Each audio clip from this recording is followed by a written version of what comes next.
I truly jinxed myself by playing Israeli music to start the stream. That's what I get. I had forgotten to switch over my output from Kick only to the Rumble Studio, which I have done. So now I should be live on everything. Just managed to fuck up everything. I was feeling good. I launched early. I said hello to chat before I went live, and I have to eat crow for it. So hello everybody. I'm sorry for the rough start. I've had a pretty good week, pretty relaxing, uneventful week, kind of. I did a little bit of work on stuff.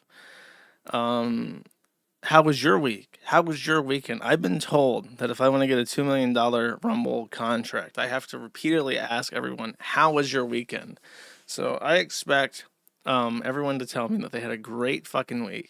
And I don't. Maybe it's not the same. How will your weekend be? You have to prognosticate to the future.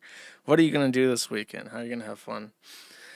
In case you're wondering, I'm shitting on Jeremy Hambly already. PPP had a very ill-fated schedule. I don't know if he explained what he was doing. I think he did, but just in case, I won't explain what he was doing. He had a prior engagement, and he was not around this week to shit on Jeremy Hambly every single day for 5 days. And you know what? Honestly, it's for the best, because there's been kind of a lull with the whole ordeal. And when PPP comes back, he's going to get to recap the entire week like I do. And I'm sure that stream's going to be 9 hours long, and then he'll have 3 other streams to make that are 9 hours long. And it'll probably be better for him in that regard. But and it'll jostle things a little bit, because whatever momentum is still going, and people being angry at the quartering, which is still pretty immense, it'll be reignited once the banners are raised upon PPP's return from exile. Anyways, let's put the Neil Maham up.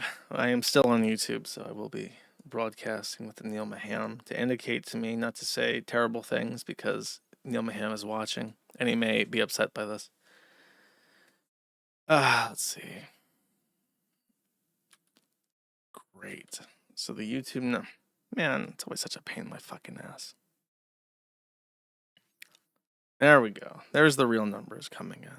300 from that. I was going to say, my shit never fucking works. All right. So, chat. Let's start with the news. I've got, first off, I have got this Japanese woman. This Japanese woman sold a date to one of her simps. And honestly, she kind of reminds me of the, like, there's that really creepy picture of, like, a girl with, like, stringy black hair for bangs, and her face is, like, completely blasted, and she's got, like, this long face that people compare Momokun to. And that's what she reminds me of. It's kind of unsettling, uncanny valley. But her simp, and you can see his profile here, you can see his face, paid for $4,000 for a date with his favorite idol, and then found out her bodyguard was her husband.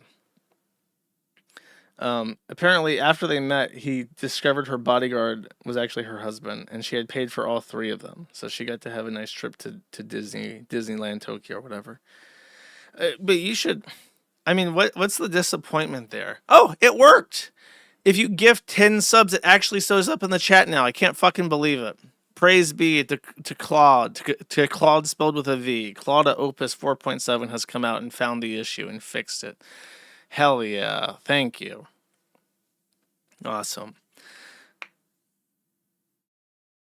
Okay. That's a big super chat too. Thank you.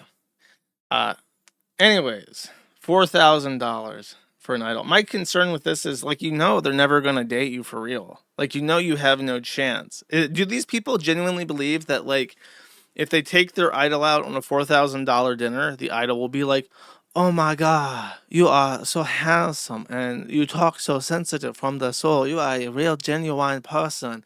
I would love to be with you forever." Do they actually believe that is in the realm of possibility of all things? Yes, for real? There's no way. Oh my God, Kiwi friend. Thank you very much. That's crazy, bro. I appreciate it. Unfortunately, I will not go out on a date with you. I apologize, Desu. um, the delusional by anime. I don't know. Here's what they need to do. They need to sacrifice one of the idols. Like every so often, they need to do decimato on the idols, and they just need to pull their number and be like, "Listen here, we got to keep the grift going for the rest of us. So you're gonna have to go out on a dinner date with one of these whales, and you're gonna have to actually marry him. And yes, it has to be like a Saudi Arabian prince or whatever. It has to be a real guy." And you have to tell everybody that you were just so enamored by the quality of his character and his soul that you just fell in love with him on the spot. And it's like, no, don't make me marry the Simpsons. Not me. And then they suffer. But yeah, someone's got listen. You got to take an L for the team. All right, lady. You got to hook up with them so everyone else can keep getting their money. They actually did something like that, but with an actual hooker. How does that work? If it's a hooker, then it doesn't count. That's not. That doesn't make any sense. Okay. Next, apparently there is a special emergency channel that pilots are supposed to use to declare maydays and stuff, but the pilots have decided to woof and bark and grr in them instead. Let's hear it from NBC Now. Making some noise over the radio. I don't know. What do you call it? Well, I'm just going to let you listen. Listen to this. You guys need to be professional pilots. Meow, meow, meow, meow.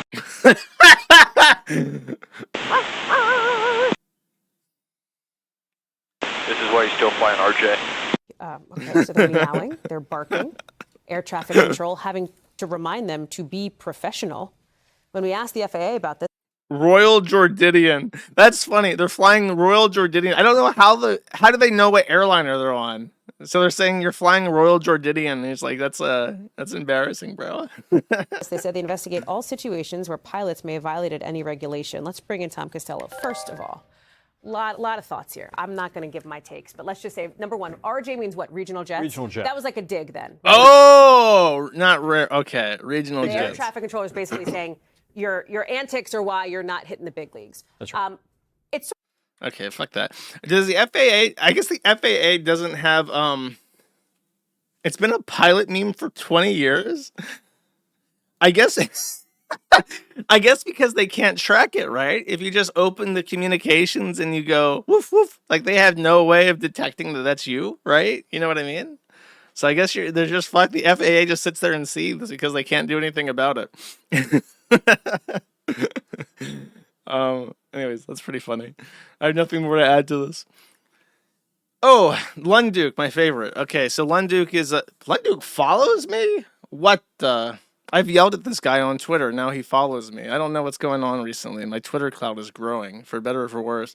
Lunduke recently said, or announced, this is his little pet project. He's in tech, and he boomers out about tech things. And I mentioned this a long time ago, but to recap, on Linux, and there is a serious thing that I have now developed a more complex, well thought out opinion on, is X11 versus Wayland.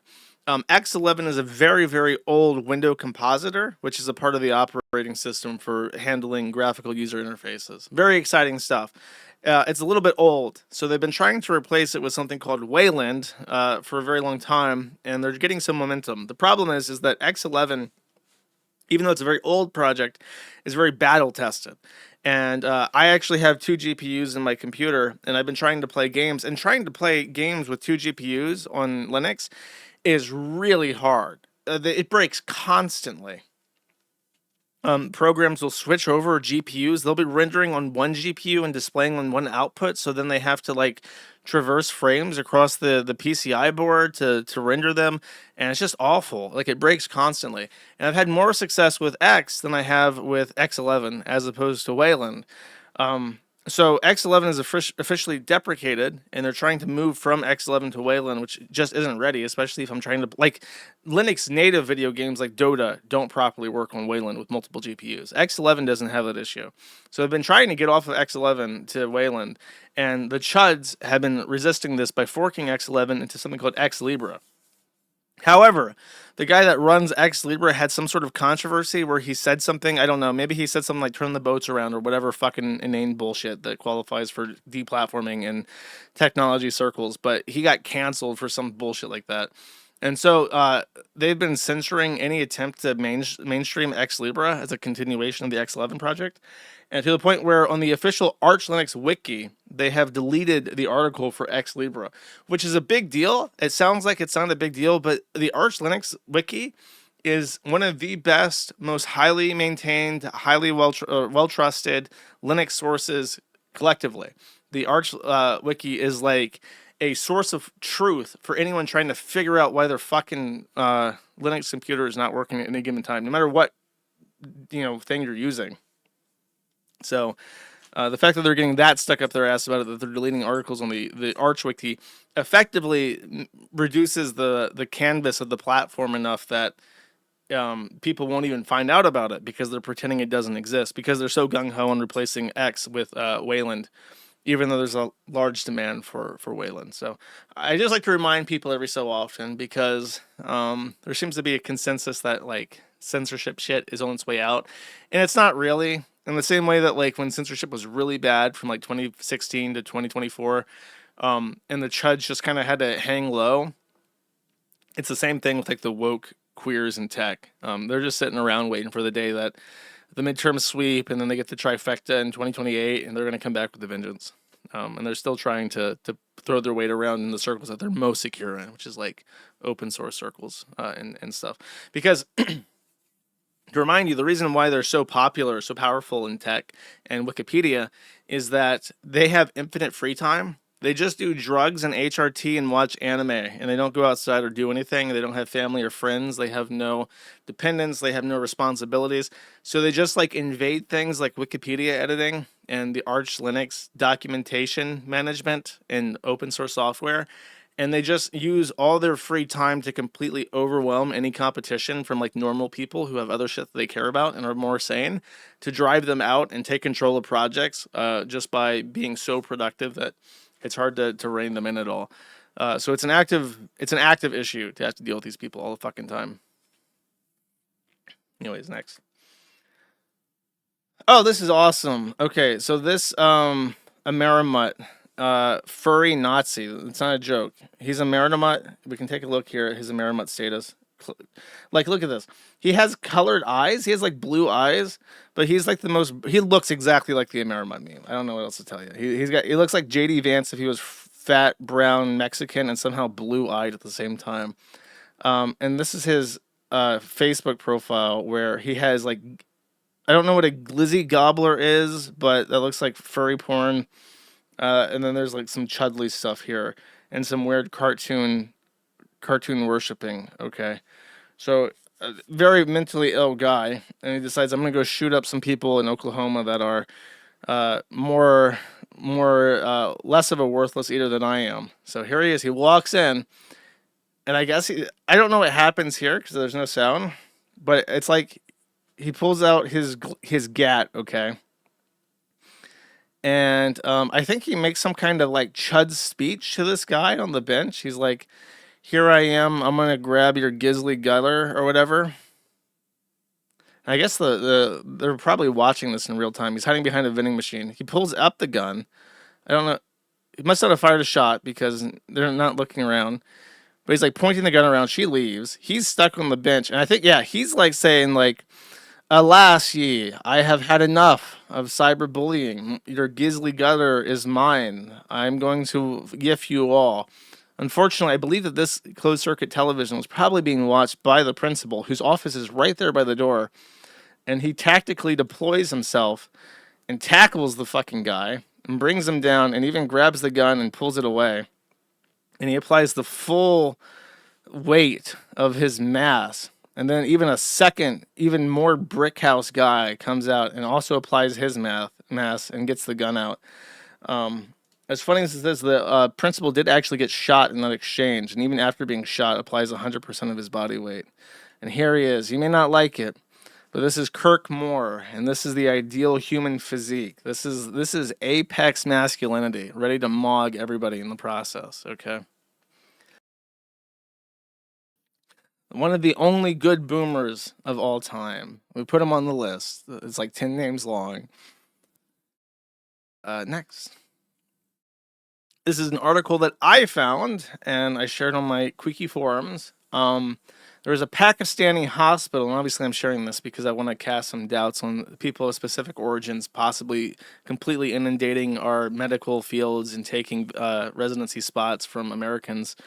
But a Pakistani hospital infected 331 children with HIV because they reuse syringes. So instead of just throwing syringes away, they wanted to save approximately 10 cents per syringe and instead just infect children with HIV. Pakistan does have an HIV epidemic, and it appears that 1 in 5, or 5 out of 100, I think, was the number. Approximately 5% of the population, but specifically 4 or 5 out of 100 pregnant women seen at this hospital did have HIV, which would be among the highest, one of the highest rates in the entire world. So they're just reusing syringes and infecting children in the process. 331. And in case you're wondering, no, nobody is in trouble for this. Babies just now have HIV, and you know, shit happens when you live in Pakistan. So you just gotta live with it, I guess. No on-site doctor. Dental student died in ICU overseen by remote telehealth physician who pronounced him dead on a video screen, lawsuit says. A 26-year-old dental student in Connecticut died in intensive care that was overseen by a remote telehealth doctor who pronounced him dead on a video screen after failing to effectively communicate his medical needs, a lawsuit says. So this is the current pet project of people being angry about immigrants on Zitter. There are a limited number of vacancies for residencies in the United States. And for whatever reason, we are just completely incapable of filling these residencies with Americans. And what's also crazy is that in the 1990s, we actually capped the number of residencies per year for whatever reason. There was actually a fear that we were going to have too many doctors, too many medical professionals running around, curing illnesses, taking care of people in small towns. And so, out of fear of reducing the compensation of doctors, the federal government put a hard cap on residencies. And as a result, we now have too few doctors, and we outsource basically everything by telehealth now. I got my prescription renewed from my site, and the optometrist was remote. So it's like everything was handled by like an assistant. And then when it came time to actually writing the script, I talked to a doctor by a TV screen for approximately 5 minutes, and that was it. So I used to have, when I lived in Niceville, I had a doctor who took care of my eyes, and I would see her every year, and I knew who she was, and I came in every year like clockwork to update my prescription because my eyesight's terrible. And nowadays, nah, fuck that. It's just, you just talk to a TV screen. And I guess you also die by TV screens. So our limited vacancies are going to doctors who might just leave the fucking country, because why would you stay here if you have no connection to the country whatsoever? Or they're just going to bilk the country for whatever it's worth and then take all that money back. But the main thing is that we're not making American doctors anymore. And we have to share doctors by TV screen.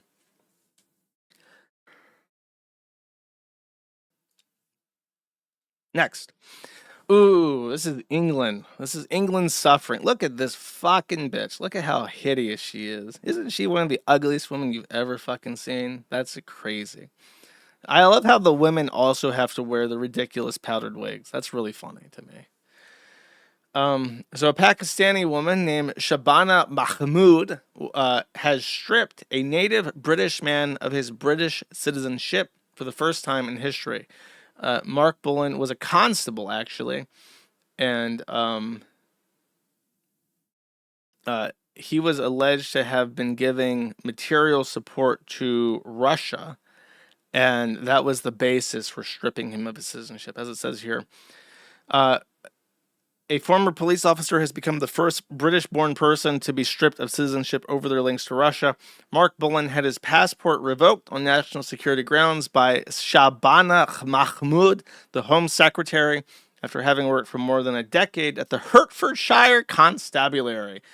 Well, you know what? I happen to have it on good authority that the constables over at Hertfordshire are fucking useless pieces of shit. So fuck them. I hope they deport him to Liberia where he belongs. The unusual move normally associated with alleged terrorists and dangerous gangsters came after Bolin was stopped by police at Luton Airport in question on suspicion of being involved in hostile activity on behalf of a foreign state. So, there you go. Pakistanis be taking citizenship from British folks who I guess now are just fucked. Maybe he can become Russian and go fight in Ukraine. He can have fun with that shit. And if that wasn't enough good news, Morrowind Game of the Year Edition shared this lovely graph. I want to blow this up actually so I can give you some dramatic tension here.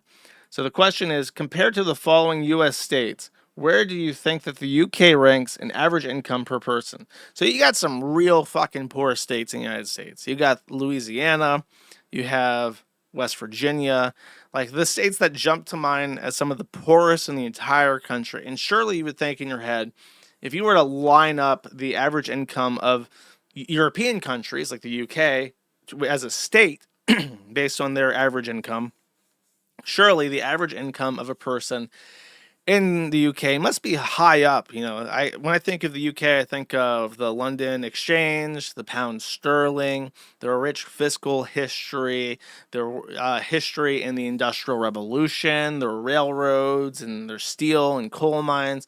So you think probably up there with like Pennsylvania in terms of average income. So if we ask the British people, perceived ranking, they actually agree with that assessment. And the average British person says, you know what, probably 7th, somewhere around Connecticut, Delaware, Colorado, North Dakota. North Dakota is that high? That's because they got petroleum, I think. I think that's like that natural gas and shit they got there. And there you go. So they're pretty high up there. They would say, and many people would go, yeah, that makes sense. UK is probably up there with like New Jersey at least. But then we have reality. So we got Massachusetts, Washington, California, Connecticut, Delaware. Oh, below Alaska, below Nebraska, below Illinois, below Wyoming. Dead last. If the United Kingdom was a state of the United States, the average British person would earn less money than people in West Virginia, Louisiana, Alabama. And I don't know if that includes like Guam and Puerto Rico. Probably not, because it says 51. And I think they're only counting states, but you gotta be looking at Guam and Puerto Rico to get those incomes and make it fair for the boys in the UK. Suffer. They're poor. Their GDP is low. Their average income has decreased. Their quality of life is going down. Fuck them. Okay, so this is a statement from a comedian called Pete Davidson. And as a joke police officer myself, we're going to be policing this joke. Here's what Pete Davidson had to say. According to audio obtained by TMZ, the comedian, Pete Davidson, who recently welcomed a baby with his girlfriend Elsie Hewitt, joked during a comedy show on Saturday that becoming a girl dad had officially complicated one very specific pastime, watching porn. It turns out adult content hints different when you start seeing the world through a dad lens. But he said, quipped that it's hard to watch porn in front of her, but he kidded, I still did. I powered through. So now that he's looking at girls who are taking it up the butt from like black dudes, he's thinking, wow, she could be my daughter. If I fuck this up, my own flesh and blood could be out there sucking black dick. Isn't that terrible? And even with that in mind, he was able to finish. Thanks for letting us know, Pete Davidson. Appreciate it. Next. Oh boy. Okay, so this is the pedophile segment, in case you're wondering. I got to talk about Pragmata again. So Pragmata put out a little, what's the word? A little advertisement, a little community engagement to get people psyched for their new game. And so they did this. Pragmata tweeted on their official account, marked with even the gold star, says, support a streamer and get the Cryana Twitch chat badge. Starting now until April 30th, get this very special badge by purchasing or gifting subscriptions to streamers live in Pragmata. So once the first streamers get early access copies of the game and they're playing it on Twitch, if you were to gift or buy a sub watching their streams as they're playing Pragmata, you would unlock globally the Cryana Twitch badge. Now this is the little girl, and you might notice that she's crying. Now, and that's the emote. Now I have some history here with the crying emote, and I have some users on my site who tried to tell me I am a schizophrenic retard for indulging this conspiracy. However, it seems to be canonical at this point in time, as far as I'm concerned. That the crying emoji, as they say here, you guys know exactly who your audience is, and we greatly appreciate the honesty. And we have the crying emojis. Everyone was owing out of respect. All the replies to this are lolicon shit. I actually have this guy blocked because he's a lolicon. He has the snowflake in his username. If you're a lolicon, I block you on Zitter, just so you know. But yeah, lots of really gross replies to that. This guy in particular, shout out to him. Username Century Zeta Z says Diana from Pragmata has been censored. Instead of wearing spats, she now has some weird gray mesh under her coat. Said coat has also been made significantly larger. I miss the days where we could see girls' panties in video games. Now even spats are too much, apparently. And this guy has many posts comparing frame by frame prior game footage that allowed you to see the 6-year-old robot child's bum, and how now she's wearing a trench coat that has like, I guess she has like a robot body, and like that's all machine instead of like a human torso. So he's upset about that.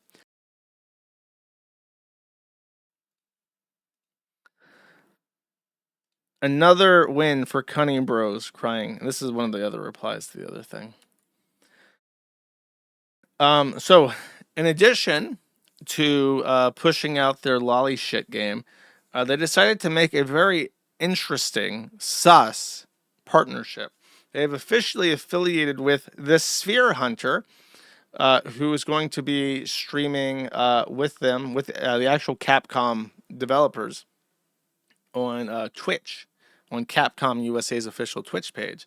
Now, if you know who the Sphere Hunter is, that might be a little bit of a crazy crossover, because the Sphere Hunter just so happens to be the tranny that Andrew Cumia allegedly fucked. Allegedly, once upon a time, based on the opinions of the O&A past, Cumia did fuck this tranny. And in case you're thinking, a tranny, are you sure? Let's see, we got Susie Hunter, the Sphere Hunter, saying, and by the way, this looks fucking pornified. I don't know what it is about this character design, but this looks fucking pornified to me. Pragmata looks like a game that was made in the early 2000s, but lost to time. Here's the review. Where no one has gone before. This is a game that is saying and doing so much with its first and current only entry. The best way to explore the title's ideas is to start talking about them. So let's double air dash into the 3D generated rogue AI apocalypse that is Pragmata. I wonder what it is about this game that appeals so much to troons. I really wonder what it is about the game that just applies to troons so much that they gotta specifically reach out to the troon demographic. It is a mystery. Anyways, here's the developer meetup. This is why, even though I like a lot of what Japan has to offer, I must unfortunately be continuously racist towards the Japanese, and these recent revelations have not helped the matter at all. They have a weird, fucked up relationship with sex and the youth. That's why their birth rate is 0, because Japanese women see this shit and they're like, I would rather just live alone with my 5 cats and then not have sex with stinky Japanese moidaru. That's life. Josh is Korean. It's true. It's alleged that I am Korean. Next, this has been going viral on the internet, the uppercase I internet, the only one. The Chud has manifested in real life. Now, my understanding with the Chud is that he is a schizophrenic. He showed up to this house demanding to see someone's daughter. However, there is no daughter in the house. It's a pregnant woman and her son. I think he's got the wrong address. But it did not stop this from going viral. So the Chud shows up himself. What does the Chud want? Let's take a listen. Open this door, please. For what? I just want to make sure that The husband's not at home. This was a thing that people were discussing on Twitter. He is using his Ring doorbell to communicate remotely. When this guy did show up, he actually did drive the fuck back home. But it's just his son, his young son, and his pregnant wife at home. everything's okay. There seems to be something going on. What do you mean? I don't know. I just figured I checked on something. I don't know what I would like to point out that he is wearing an anime t-shirt. If you can identify the show of this, please post it in chat so everyone knows that you're fucking weird. you want, man. Get out of my house. Open this fucking door. Where's your daughter, man? Where's your daughter, What are man? you talking about? Where's your daughter? Who's in there with you? Bro, if you don't Open this leave... fucking door. Open this door. I'm breaking it fucking down. You understand me? Is Demon Slayer the one that opens with rape, and then the entire plot is that they rape, and then there's a Slayer that goes and kills the monsters, but they have to rape to reproduce, so the plot twist is that all the killing just resulted in more rape, because every time one of them dies, they have to go rape again? Oh, that's Goblin Slayer. Okay, sorry. Leave my house. You don't... Are you okay? Is everyone in this house okay? What? Everyone's okay. What do you want?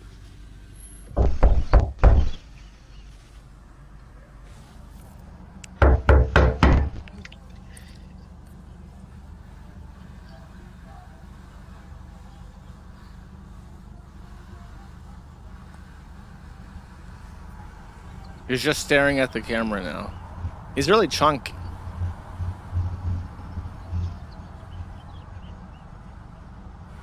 I think he starts screaming at some point. I have a limiter. Can you on. leave my house, please? You open the door, please. You have nothing to do with my house. Can you leave my house? You know what my name is? I don't know who you are. You don't belong to this neighborhood. That's for sure. This is my neighborhood, though. Yeah, I live there. I don't know you. My name is Harry Dresden, motherfucker. Open the door. It looks This like is my Chud. neighborhood. Open the fucking door. You can hear him calling police. No, or I will fucking end you. Do you understand me? The guy laughs. His wife is potentially in mortal danger, and he's like laughing.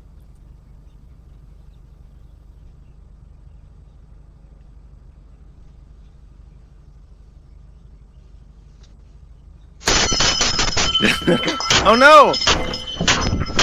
The bell. The bell was not properly adhered to the stucco fixture.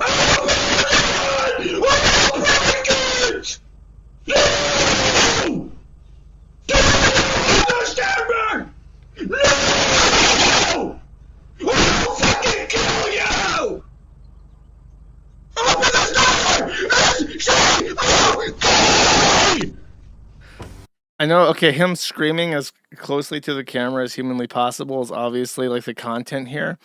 But let's just take a second to acknowledge the fact that he's wearing a trench coat on top of an anime t-shirt, which he's also wearing with sweatpants and sandals.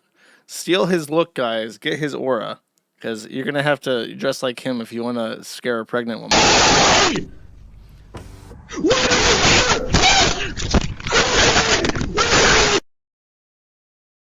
There you go. That's the Chud jacking out. I think actually the arrest is also recorded as well. Okay, the police have shown up.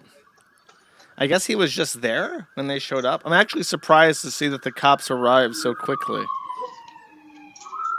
And that they actually treated this seriously as opposed to just doing nothing. He must live in a nice neighborhood. Yeah, I think that's a nice cul-de-sac right there, chat.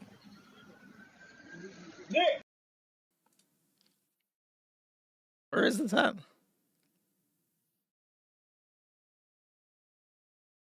I'm blocked. Okay.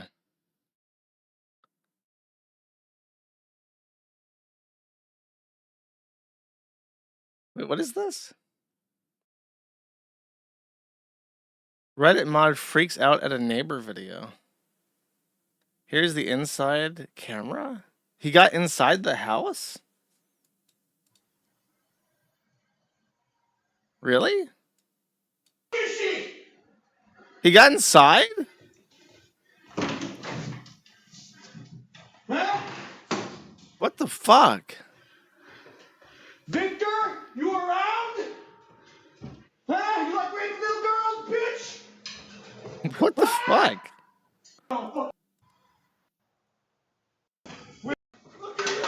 Out. I'm telling you. Who are you talking to, bitch? Who are you talking to, bro? Bro, I'm telling you. Get the Oh, okay. So the husband arrives home, and he's got a shovel, and I think they trade blows, and he actually gets both of them get head damage from the blows. out there. Where's he at? Sorry, I skimmed past some, I think.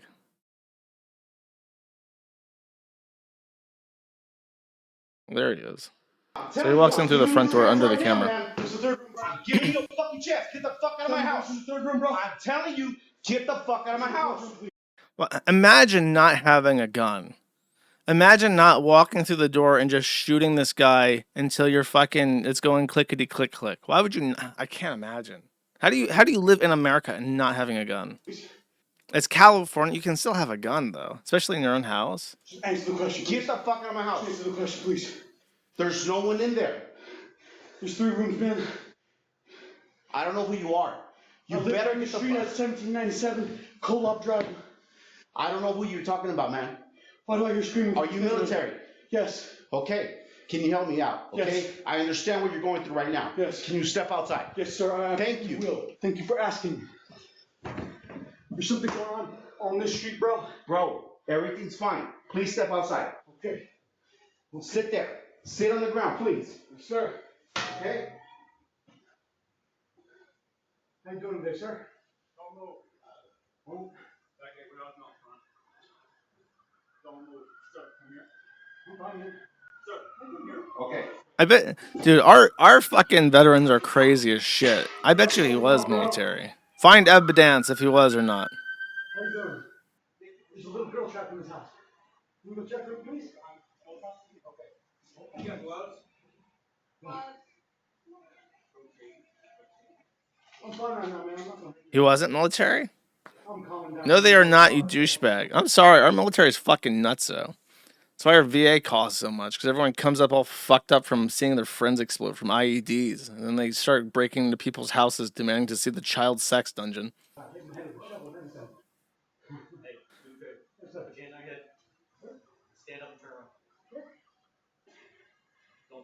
Okay, I got you. I thought they hit each other, but I guess not.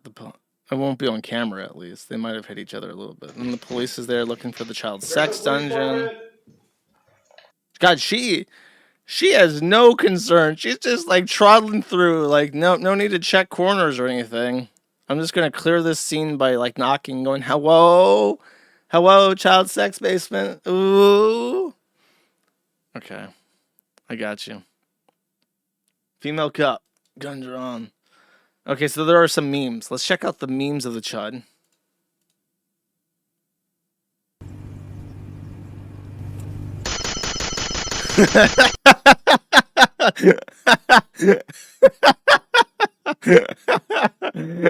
That's pretty good. Okay, we got some jacks of this, okay? We have a classic Chud jack ringing the bell. Gym alarm. Billions must die. Instead of the anime shirt, quite the upgrade, I'm going to be real with you. This is an excellent picture of him screaming at the camera with the weird fisheye lens effect going on. Thing Japan. Now that's finally someone addresses the elephant in the room. Okay. This guy swapped it out with the Demon Slayer shirt. I think I like Thing Japan more. Okay. All those are quite good. Oh, now they even green screened it. My name is Harry Dresden, motherfucker. Open the door. This is my neighborhood. Open the fucking door. I can do something with this. Give me a second.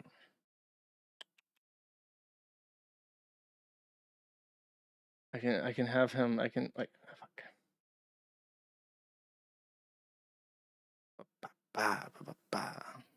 For some reason, you can't drag and drop from a media drive into OBS. I do not know why. Okay, then filters. Green screen chroma key. That's right. Went green. Okay. My name is Harry Dresden, Oh motherfucker. yeah, look at that. Open the door.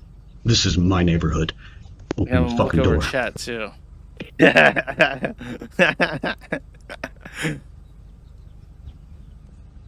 Ring the bell. Or I will fucking end you. Do you understand me?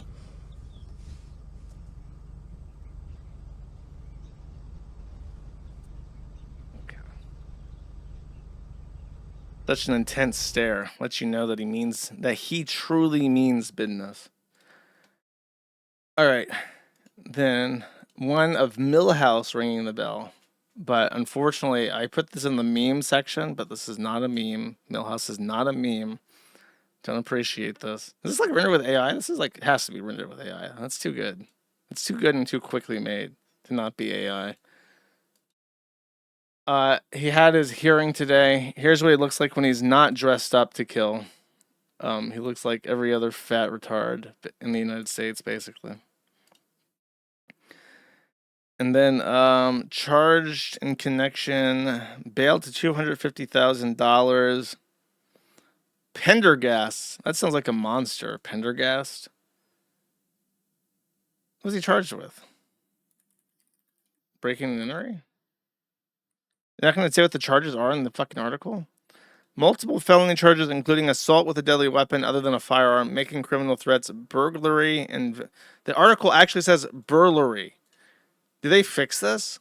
TheReporter.com.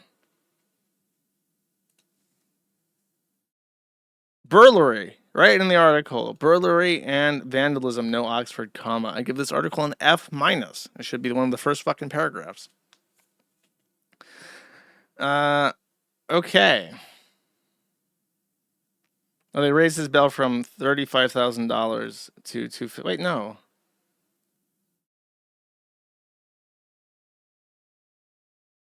Is Nicole's the homeowner? They charged him as well? Dude, fuck living in California. Just shoot me. I'd rather be shot dead than live in California. All right. All right, chat. Here's the QR code for Kick. I am going to have to kick the YouTubers off to Kick because there's 1,000 people watching this on YouTube. What have I done wrong? Have I not preached to you guys the good word that you have to watch on Kick or Rumble or literally anything else because YouTube will just ban your shit? All Jeremy Hambly has to do to you 1,000 people to deprive you of entertainment is to snap his fat fucking fingers. And then Neil Maham will bow down to him and say, yes, my liege, we dare not offend ye. You create so much content. And then I am censored. Charged for defending his... Yeah, fuck living in California. Move over to Keck. What the fuck's wrong with you people? Can I even talk about this? I can't. I have to talk about the kid being attacked by the crazy woman. I can't show that on YouTube. I could maybe talk about Sabrina Carpenter just real quick as you guys switch over. Okay. I'll do that. Okay. Sabrina Carpenter real quick. She was performing and then a fan in the audience who was of African descent used a zagrauda, which is a specific mouth sound used to symbolize joy in Arab and African cultures during her show at Coachella. She actually complained mid-performance about a white person yodeling. So in her mind, there was an evil white German man disrupting her performance at Coachella by yodeling, an event which has never happened in the course of human history. Unfortunately for her, it was an African American person or an African person living in America, as there many are. Let's listen to her live reaction. Oh yeah, you hear that? That is apparently call that has a name. It's a Zagrauta. So someone was like, oh my God, Sabrina Carpenter. And then she was like, cut that fucking yodeling out, you German son of a bitch. We won the war. Sit your ass down, little Hitler. And which is not the correct response to that sound. Look at her face, her disgust. She doesn't even know it, but her mind, her subconscious knows disgust. Her prefrontal cortex is filtering that disgust through a modern lens, where it's sort of like a prism, like the Pink Floyd album. It's like her disgust is real, but then it hits the prefrontal cortex, and it has to split that into something more acceptable. So she thinks, no, I'm not offended by I'm offended by the yodeling. That must be what's going on. Otherwise, I'd have to be angry at a black person or an Arab. Is that what you're doing? I don't like it. Ah! I don't like it. Just put that face in front of like, oh God, hold up, let me find this. That's so racist. Here, this right here. We gotta put Sabrina Carpenter. I'm gonna do this. Fuck it. This is such a good idea. I'm gonna do this live. I'm gonna figure this shit out.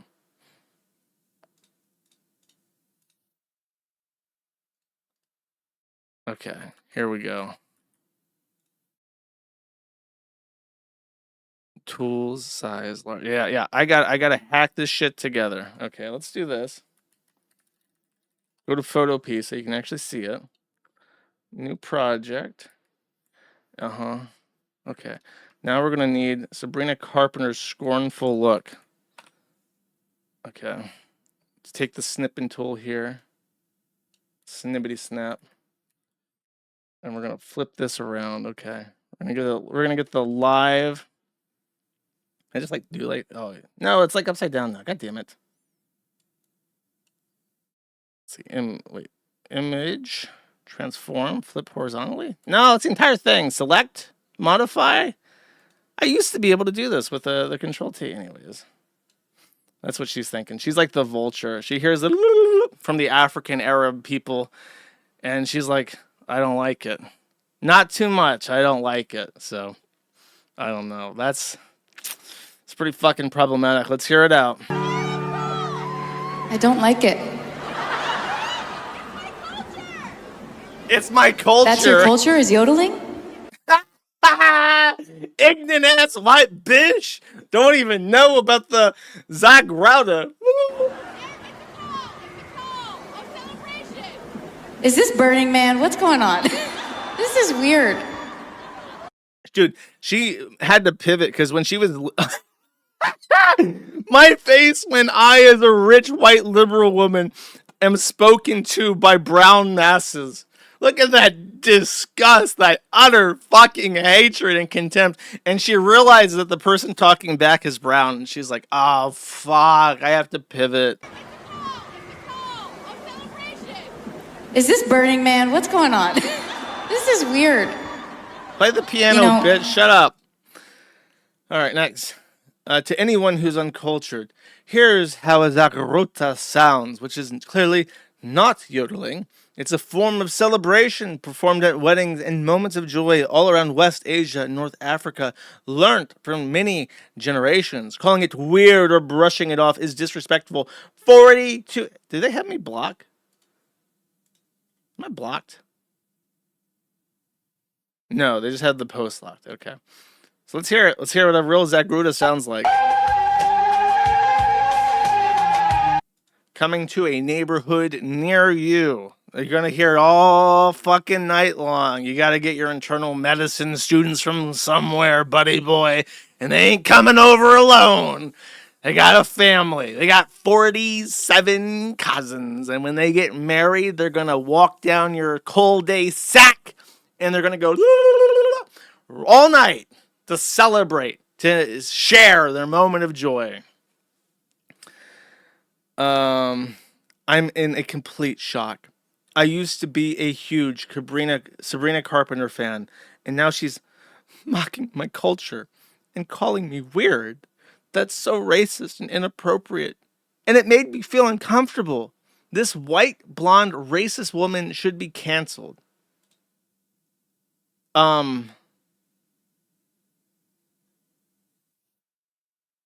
Okay, this woman has like severe mental health issues. What the fuck?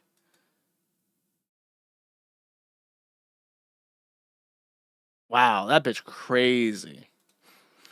Okay, that's it. I can't talk about anything else on this. Okay, sorry, YouTube. I wish I could cater to you more, but Neil Maham, he hears me pantomiming this rich cultural Zagrutu, and he's thinking like, oh man, that's really problematic, Josh. I don't know if your audience has the competency to handle such biting remarks, that might spread hatred. They might not be able to filter it through their own understanding of things and come to their own conclusions. I need to protect minorities here, Josh. So, just how it is, chat. Bye-bye. All right. We can now get rid of the Neil Maham now that the traitors are gone, and put up the regular news ham just for a little quick moment, because there's something I want to complain about. You would think that after such a brutal Zagrutuing, the United States would be jumping to get rid of people like that. Unfortunately, Republicans not quite on board. In the House of Representatives, 6 Republicans crossed the line to pass to the Senate a bill which would permanently extend the temporary refugee status of Haitians living in the United States. Haitians are claiming that their country is too dangerous to return to because there are too many Haitians there, and so they deserve to live in the United States forever and ever. However, it's unlikely it will ever pass the Senate, because literally nothing ever passes the Senate, because it's a fucking piece of shit and it doesn't work as it was intended to work. Meanwhile, as we enjoy cultural enrichment, in Omaha, Nebraska, even in Omaha, Nebraska somehow, a woman named Niobe Guzman stole a kitchen knife directly out of Walmart, kidnapped a 3-year-old white boy, and slashed his face.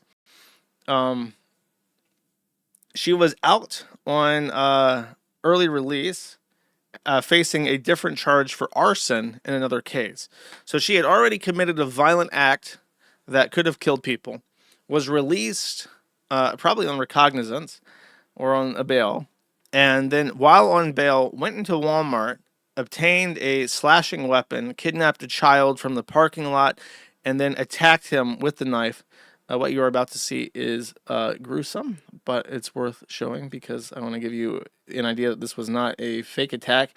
She did slash his face. He had to get stitches from above his ear to his cheekbone. She was shot and killed by a brave police officer who saved the taxpayers approximately $50 million in the process. We thank him for his services to the tax system. And then one of the last things she posted, well, this is from last year, but says, best sign I've ever seen, hashtag Mexico, hashtag no one is illegal on stolen land, with a card that says abolish ICE. So these people are living in fucking Omaha, Nebraska. They hate you. They want you dead. They want your kids slashed and maimed. They think that rape is funny and punitive and justice for colonialism or some other fucking bullshit. And we just have to make do and live with these people forever, I guess, because Republicans can't be fucking bothered to pass any legislation that would restrict them. In fact, they actually seem to vote in favor of it because they hate you. Cool. If only we elected Sabrina Carpenter, she would take care of them all. She would take care of every single one. Okay, Newsham, you are dismissed. I think that we are all out of news for today. Let's start with Elijah Schaffer. I really am not sure who Elijah Schaffer even is. I'm vaguely aware that he's like a talking head, sort of right-leaning. I don't know. I think he had some kind of crossover with Ethan Ralph, maybe Nick Fuentes. He's just one of those people that my brain somehow navigated away from all by itself, and as a result, I don't know much about him. However, I am picking up the pieces of the fallout of his life because he seems to be in complete disarray. It appears that he is completely and totally schizophrenic and insane, a hardcore drug abuser, and allegedly both gay and possibly a pedophile, based off long-standing rumors. Apparently, it was just an open secret that Elijah Schaffer was married to a beard while living a gay double life. However, in her testimony in the divorce court, she has claimed that he is a pedophile. This is the particular excerpt from the quote. The court or the interrogator asks, and one of the concerns you've had is they're quoting him, admitting that he abused a child when he was a youth pastor, right? Before he became an internet. And then his ex-wife says, yes, a boy, child, yes. The question, and it continues, a 16-year-old boy, yes, sir. And he says, when he was in, these are a part of your concerns about him in this video. Things show some extreme views and some of the concerns. Why you have concerns about children being alone with him, right? Very, very ham-fisted way of saying that. But apparently he was a youth pastor at some point and molested 16-year-old. Apparently this is old, though. I don't know how old he was when this happened.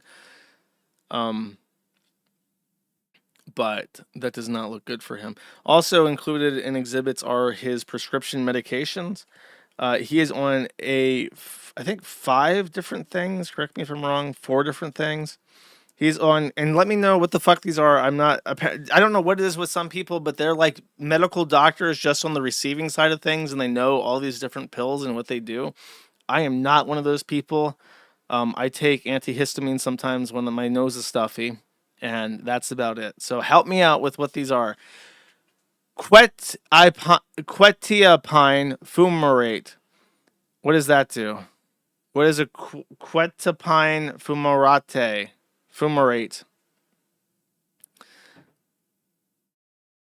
It's an SSRI. Okay.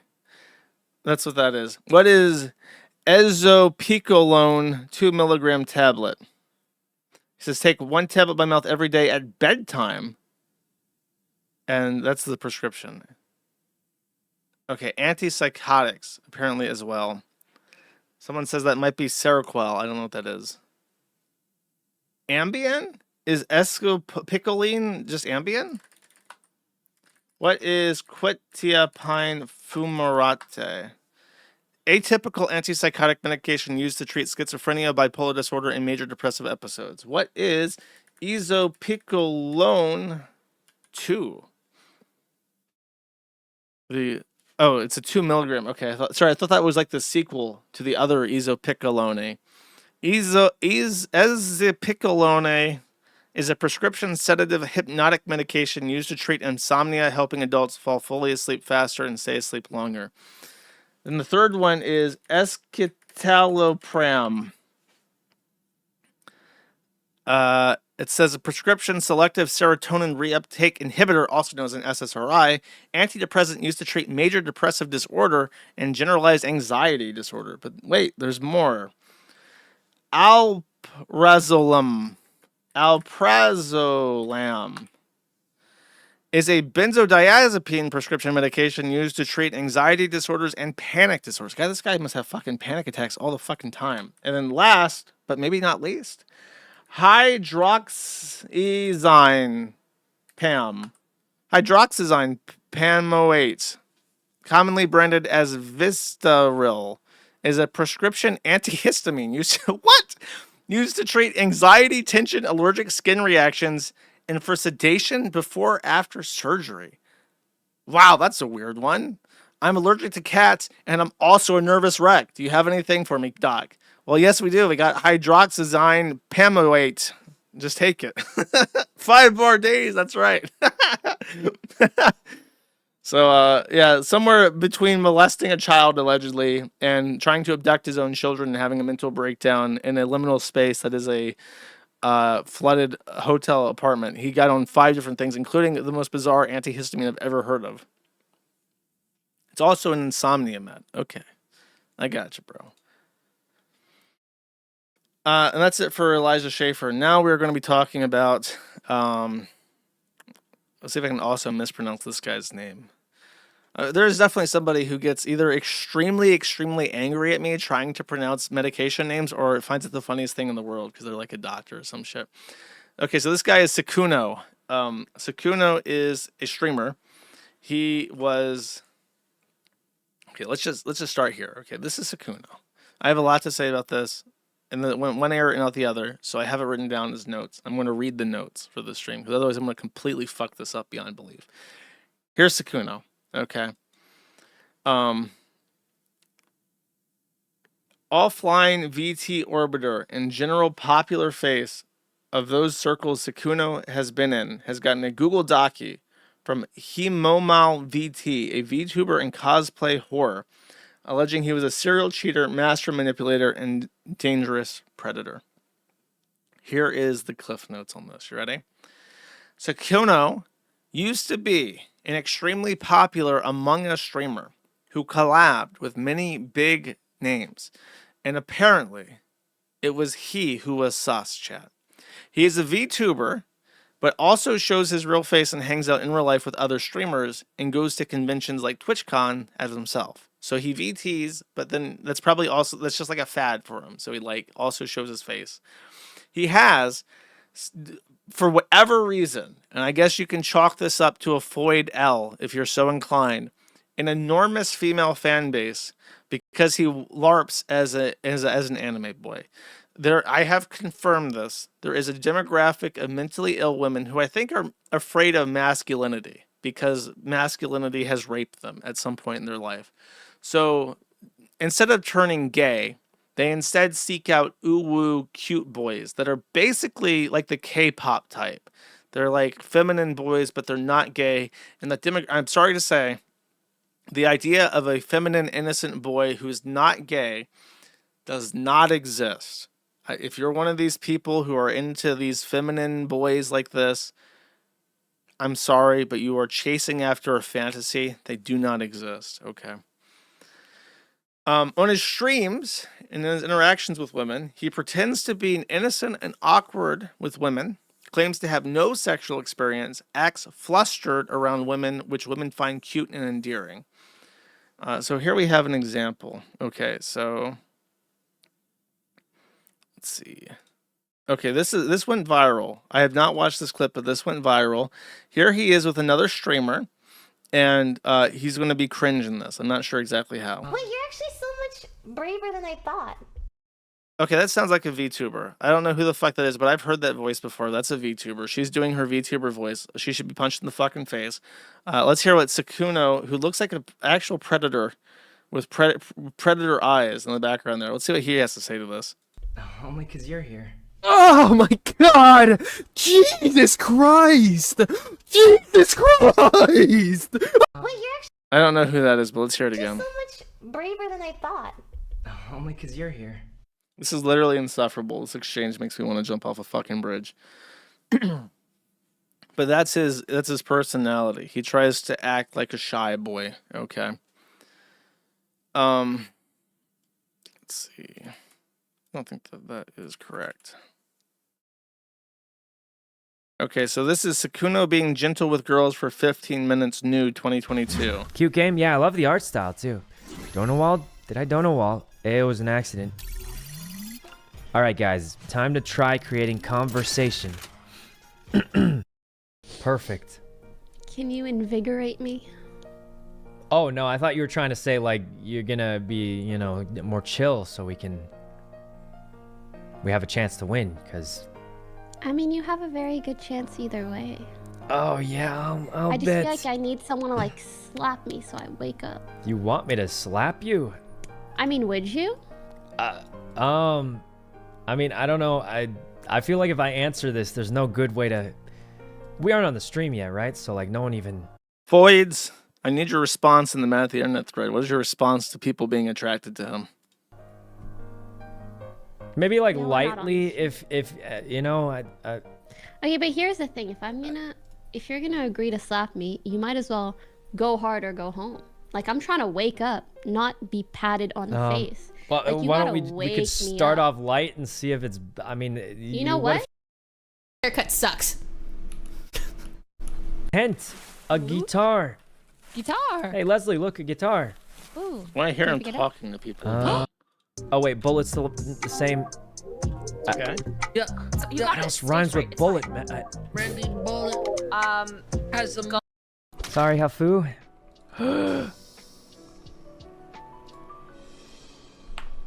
Don't check in there. Good boy. I could Kiss your head in a very platonic manner. Is that the corpse guy? This is the other woman guy. The other woman guy. They all like the corpse guy. The corpse guy and the hair man are together in this Amoga stream, and they're having an emergency meeting chat. Fascinating. Who's dead? Sykkuno, did you kill Hafu? What? Is Pokimane Lebanese? I'm on a tear here with hating Lebanese people today. Wait, what do you mean? I get it. Oh, Sykkuno's now claiming that you're lying. How does that make you feel? It's literally not even on my friends list. I didn't know it existed. Sykkuno, why do you think that explains a lot. That explains a lot. That explains a lot. Okay, I'm sickened by this. Due to his reputation as a nice, innocent guy, he not only has access to many other female streamers who often hang out with him, as we have just witnessed, but also many fangirls. It turns out his entire image is a lie. He actually has been in a long-term relationship. So this is like the opposite of the guy that paid $4,000 to go date his idol. It's like the female version of that. He actually was in a long-term relationship and living with his girlfriend for many years. And surprise, surprise, due to his reputation as a nice, innocent guy, he not only had access to many other female streamers who often hang out with him, but also many fangirls. He repeatedly cheated on her with e-girls that flew out to meet him, often at conventions. He pays for everything, the flights, the hotel, and the dinner. One of the e-girls he has cheated with has now exposed him, showing conversations where he plans a future with her, wants to move in and get a cat together.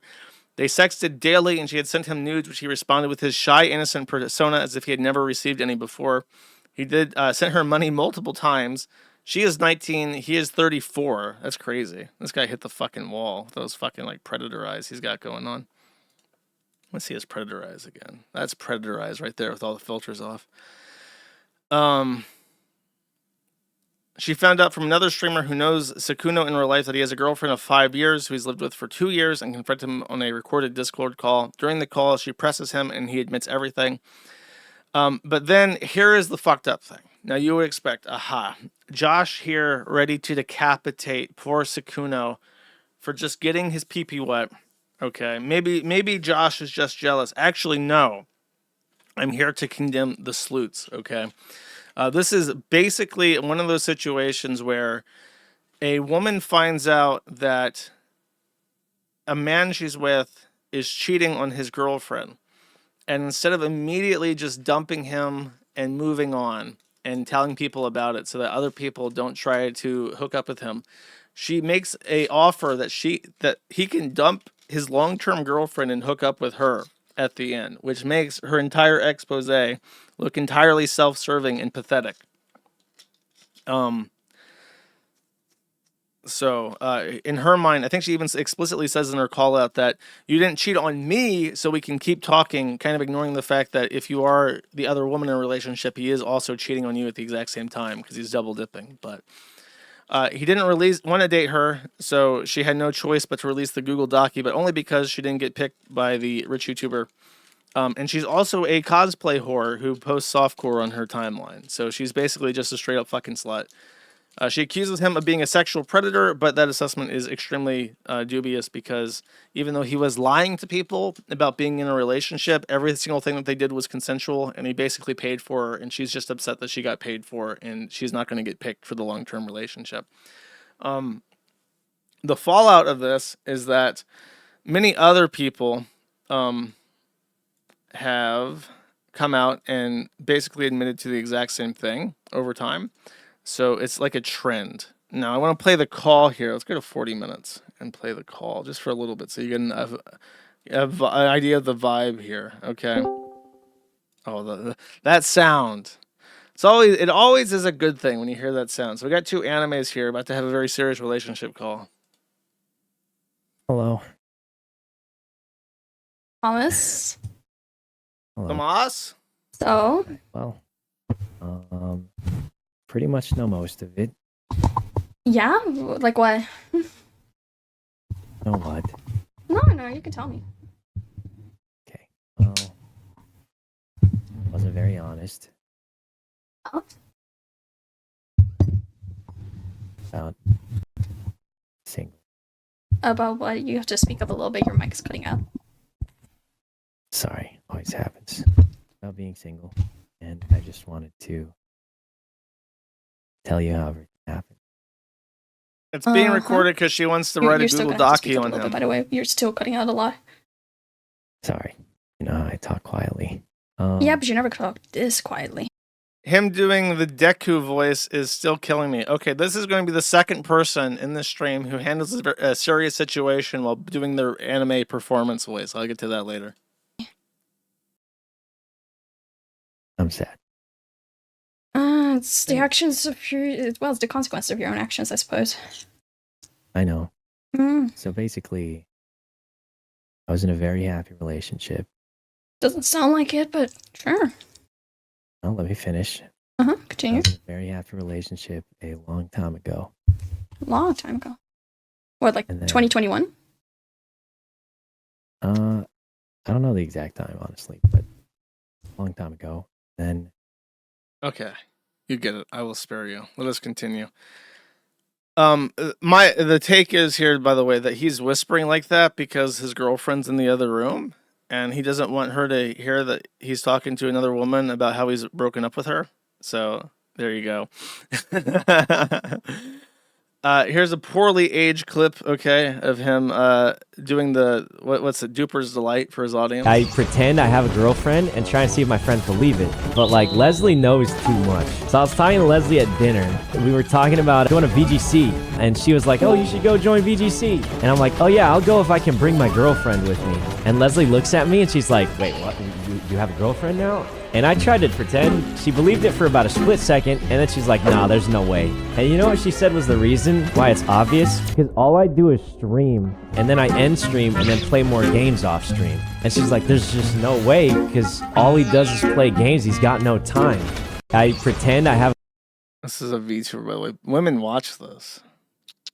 You can only be so mad at them, though, because men watch this other shit that I'm going to be playing later.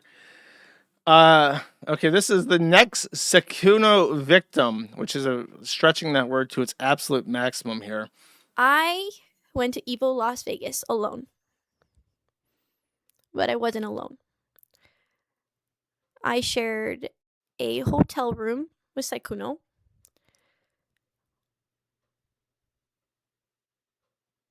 But I didn't know that he had other intentions. Okay, so this bitch is a liar. This is another example of a woman who wanted to be picked, and she post hoc converts it to rape because she's upset she did not get picked. She met up with him at a hotel room. They made out, they cuddled, and then they had sex. She gave him blowjobs on the first day. She then later found out that he had a girlfriend, and so she revoked her consent post-humorous and said that actually it was a rape by deception. So she's also a fucking liar, and she's also a hoe. She shared a hotel room with him. She said they were only going to watch a horror movie, and she told him to sleep with him, but she also said that they had sex. And then to the amusement of the audience, she also admits that she let him bust in her. He didn't wear a condom. And then he asked if he could bust inside, and she went, mm-hmm. But because she didn't affirmatively say the words Y-E-S, yes, she says that was under duress, which is bullshit. His lie was that she asked if he sleeps around a lot, and he said no. So she thought, oh my God, I can't believe I popped his cherry. I was the first one to get it in. But she was duped because she's a fool, because obviously this fucking rich YouTuber catboy is going to have sex with every single woman that he possibly fucking can. And then Destiny replies to this and says, girls asking famous men where they stand after fucking them 30 seconds after meeting them. Are you raping or are we dating? And there's a guy shouting there in reply to this exact tweet. And then in reply to the other tweet, no, this exact tweet, he replied to it twice. He says, bruh, are these women fucking retarded? Who is letting them out of their parents' sight? I was sharing a hotel with a guy in another city and we cuddled together in bed watching a movie. Then he tried to make a move on me, ? Unfortunately, Destiny is in the right. But at the same time, you probably shouldn't fuck your fans because this shit's going to happen. But I don't know. The way the pendulum is swinging, my advice is antiquated. Here's the new advice. Fuck all of your fans. If you fuck all of them, just make sure that you have logs that indicate that they have consented in some way to sex so they can't posthumously can try and convict you in the court of public opinion of rape. So just fuck them all. Who gives a shit? And then Yeet responded to this. Okay, so here's the real thing that makes me roll my eyes and not give a shit about any of them. You ready? So after this whole thing came out, and all these women came out and was like, oh yeah, I met him at this convention. He told me he didn't do this very often. He said that we had sex. It was consensual, but I feel betrayed now because I know he had a girlfriend and was doing it all the time. His girlfriend of 5 years has taken him back. So even his girlfriend, you can't even complain that she's like an innocent victim who didn't know what was going on, because when presented with the opportunity of finding a new boyfriend or getting cheated on continuously and getting money, she went with the money because she's a hoe and a skank, chat. So in this entire, what I've learned here is that Happas are sexually promiscuous and have no morals, and they'll fuck anything that moves. And that's good news for people who have yellow fever, and bad news for society, which is breeding these people like fucking rabbits because everyone has fucking yellow fever because, I don't know, they have petite bodies or some shit, and people are really into that. So they are breeding manlets by the trillion to fulfill their trad wife fantasies. And that's the lesson of the story, okay? There you go. Next, the one I'm more excited for. I get to roast another fucking VTuber. This is Camila. So Camila was made viral by Russian state media who posted this clip. However, I will play the full version, which a Yeet posted after the fact. But it did start from Russian state media. So let's start with this. Few people here say what's going on, what's happening, probably because they don't have Twitter or something, but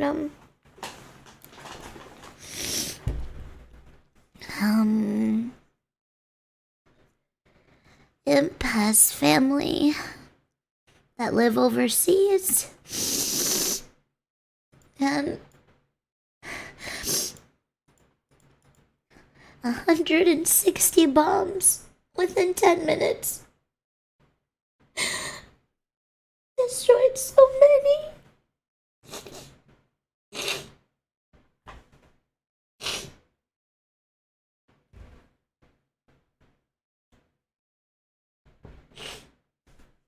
Who's Miller?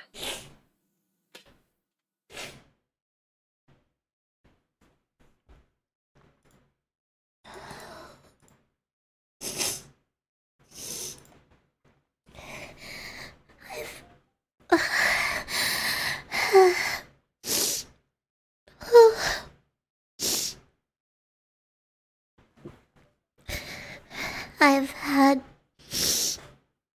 several of my first cousins die.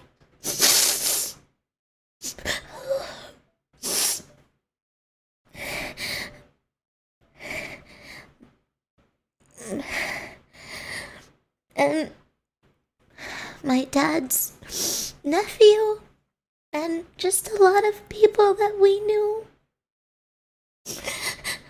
died. Just like that.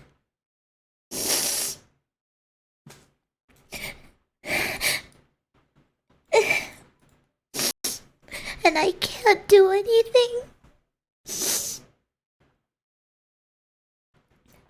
There's nothing I can do.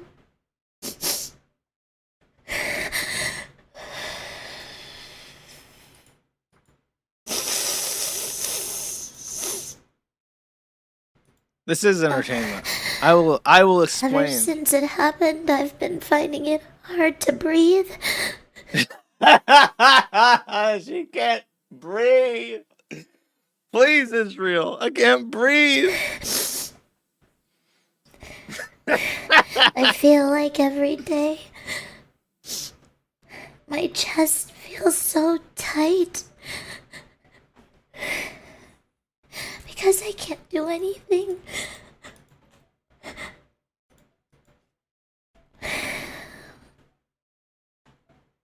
Okay.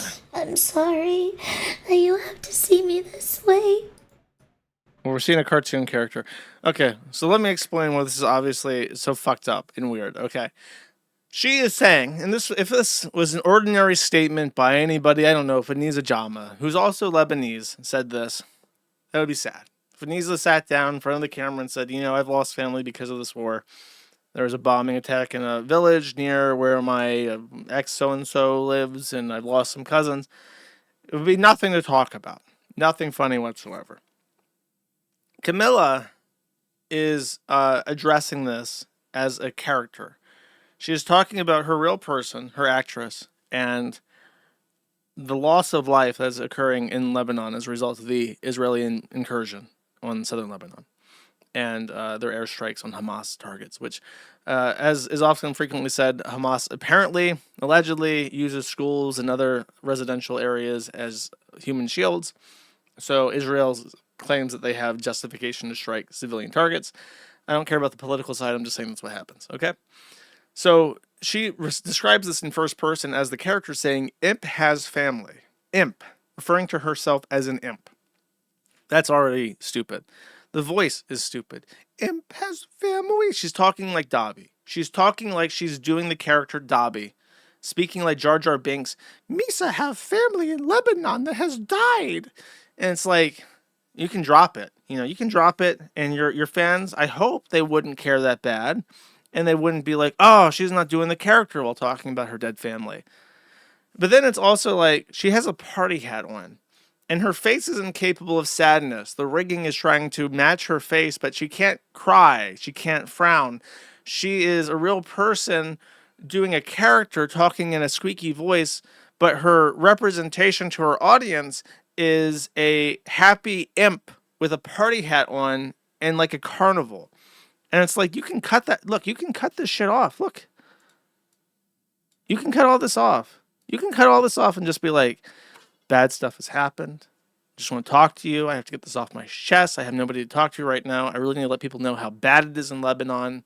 And I hope that they can support ending the war in Lebanon and Iran. Like, you can do that. And nobody's going to be like, what the fuck? You turned off the overlay or the chat. That's ridiculous. That's a betrayal of your fans. Like, nobody can do that. So it's like, it's just ridiculous. But and in case you're wondering, because this is always brought up every single time anybody ever criticizes how a VTuber speaks. Like that Lily Pichu bitch from the fucking other segment, that's not her real voice. It's not her real voice. And I'll prove it. This is Shondo, one of my favorite punching bags, is fuck her. Here's how she talks, right? I know that if a guy tried to rape me, I would probably get raped. I'm not very strong, you know, I'm kind of defenseless. That's how she talks when she does her character. She published this video that someone linked in the thread. This is by Fallen Chondo. This is the same exact person doing this voice acting. She's trying to do an ASMR, but she's whispering. So she can't do the voice while also whispering. So bear with me. You're going to hear 5 seconds of ASMR. Thinking about that and looking at all these glorious photos of you that I didn't hear or smell you come. So the issue is that she's doing a voice here for ASMR purposes that's very breathy. So she's saying, I'm looking at all the pictures of you. You can't do that and then also do the squeaky falsetto. If I tried to rape me, you wouldn't be. You can't do both at the same time. So she has to speak in a more natural voice to do the ASMR. And they all do it. They all fake their voice in this exact same way to sound more like an anime child. So, And the point made that she can't show her own face while doing this is moot because she's done streams where she's done in real life videos. This is her. This is the actress for Camille. This is what she looks like. And by the way, she is Lebanese and she is a Muslim. So you want to hear about Islam from the lens of a weeaboo VTuber? Okay. Let me explain to you all what Ramadan is before we get into everything. So she's one of those people that goes like, oh, do you want some tacos? Some churros? But she's doing it from like Arabic. You ready? So this is Ramadan. Basically, a month where you have to fast for as long as the sun is up. I can't eat or drink water for as long as the sun is in the sky. As soon as sun goes down, I can finally eat dinner and drink water. Yeah, that's fasting. And you might be asking, why are you doing that? It's for a good cause. You're trying to feel for people. This chicken and rice I'm eating right now is so good as hell. Number one, I take issue with Ramadan even being called a fast. If you're not eating from sun up to sundown, that's like saying it's like breakfast. Your Ramadan, your holy fast is as fucking holy as breakfast is. Because it's like you do that every day. Every time you sleep, you go with 8 hours without fucking eating. That's not impressive. And especially not impressive when you gorge on fucking food as soon as the sun goes down. Hey, you skipped lunch. You know what IPN said the other day? I'm in a group chat with like him and a bunch of other friends, and he was like, guys, we should send a bunch of delicious looking food in the group chat so she can see it. Okay, fuck this bitch. Here's some words that I took out of context from another stream. You ready? But you say it like this. Haram. That's how you say it. Churro, churro, Mexico. Allahu Akbar. He says that one really good. A lot of people in Lebanon said that recently. Okay. Okay, let's do this one. So after, okay. Wait. Was it this one? Is it under this one? Okay, no. I don't know what this clip is. Let's see it. I'm a white man's whore. Sorry. She slapped herself. Look at her character as she slaps herself. Sorry. She literally slaps herself and the character reacts. Sorry.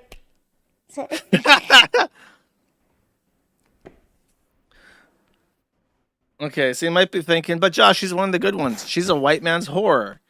Unfortunately, chat, I have to break your Lebanese fantasy.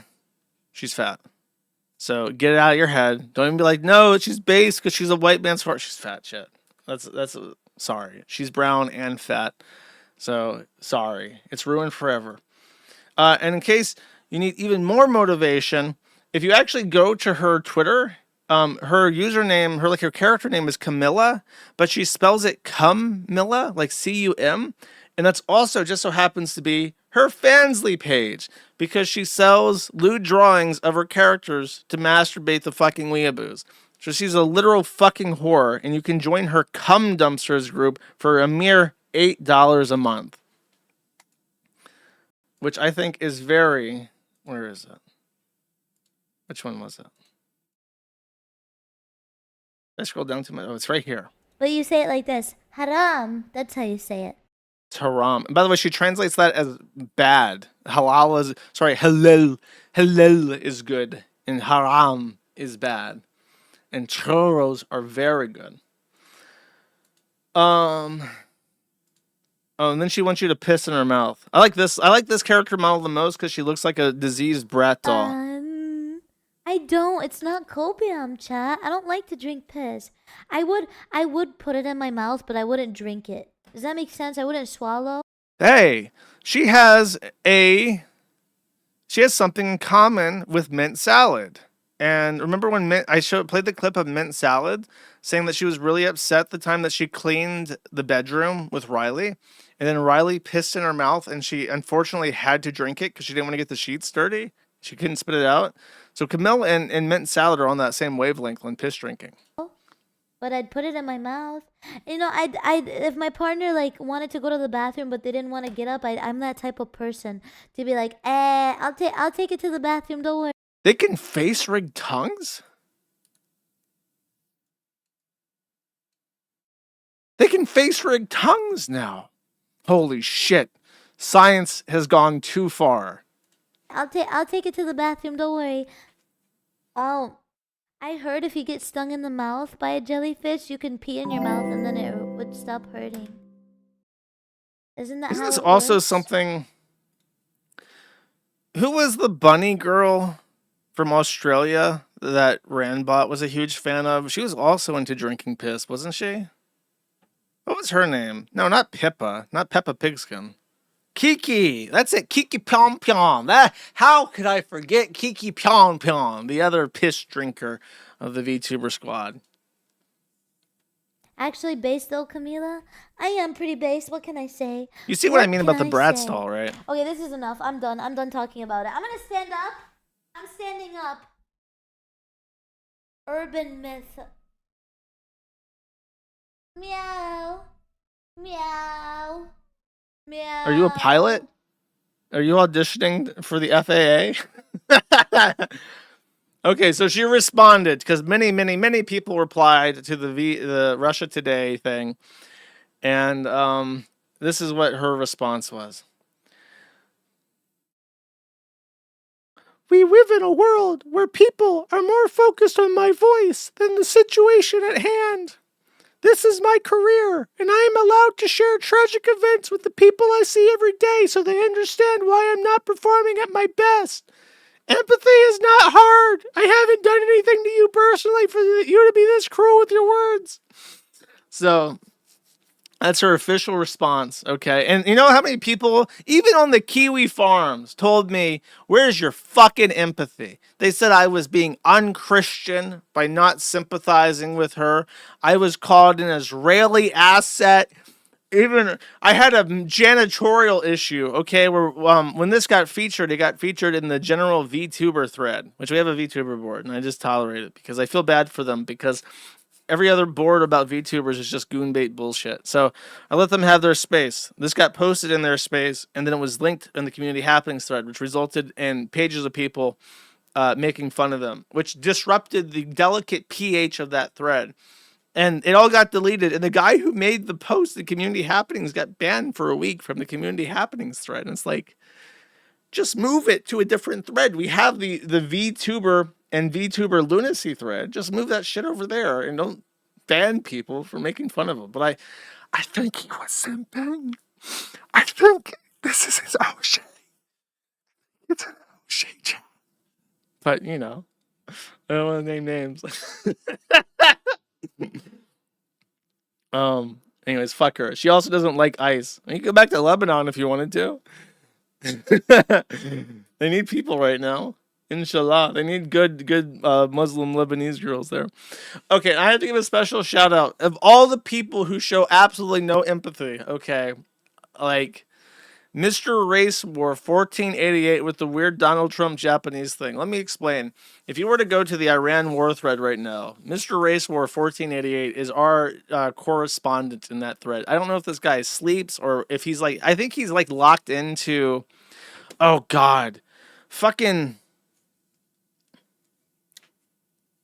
Crunklord sent me this fucking clip. I'm gonna have to find this real quick because it's so funny. But he's like locked in. He's like watching every kind of thing, and he's like totally obsessed with the war, and he's just constantly posting clips. And so he reacted to this by saying that he could find, if you gave him a name of the village, he could probably find the Israeli media footage of that village where all her family lived being bombed. So he wanted to give you an example. This is what it looks like in Lebanon if you're an IDF pilot flying over Lebanon right now.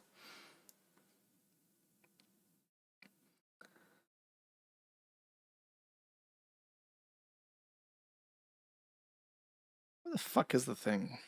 Crunklord sent me this video. I'm desperate to find it now. If you're not watching, there's a montage of explosions happening on screen at this exact moment.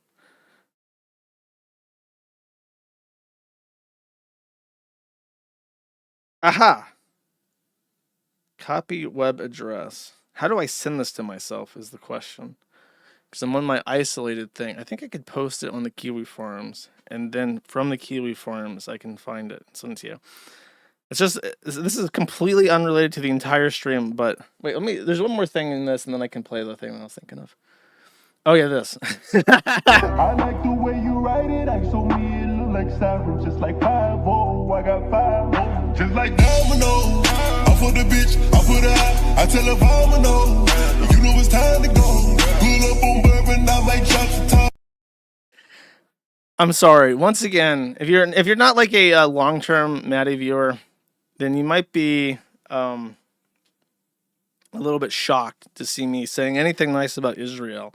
But back in the day, when censorship was at its worst, there was an ongoing running gag with this, with the podcast, trying to stay up on YouTube, where I would say how much I love Israel and the Jewish people, and I would sacrifice millions of Americans to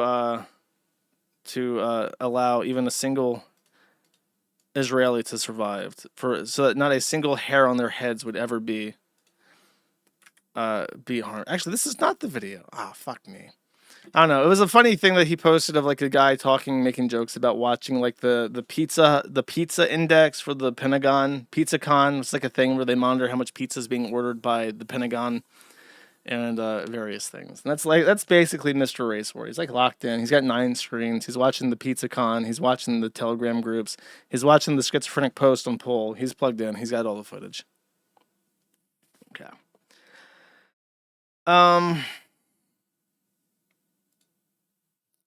So that's it for the VTuber thing. Let's talk about legal mindset, or more specifically, legal mindset's coverage of the Johnny Somali trial. If you need a brief refresher, Johnny Somali is what is now known as a nuisance streamer. He was traveling through South Korea, annoying people. I think blasting North Korean music, just generally being a fucking asshat and getting punched in the face. He's finally had his sentence delivered, and he was sentenced to prison with labor without a suspended sentence. So he will be going to a specialized labor prison. His phones will be confiscated, and he will receive offender status. When this was first featured on the site, the mod that featured it, Autistic Right, and this is an understandable mistake. He misread offender status and said sex offender. Because if you say that, oh, he's an offender in the U.S., the only offender list we have is the sex offender list. I think they actually now have an arson offender list in California to keep track of arsonists because they cause so much fucking problems. But no, he's not a sex offender. Korea just has a public list of criminals. And if you commit any serious crime, you get added to the offender list, which makes your life in Korea extremely difficult moving forward. So he is registered as an offender. However, he is having his sentence appealed by one of the victims.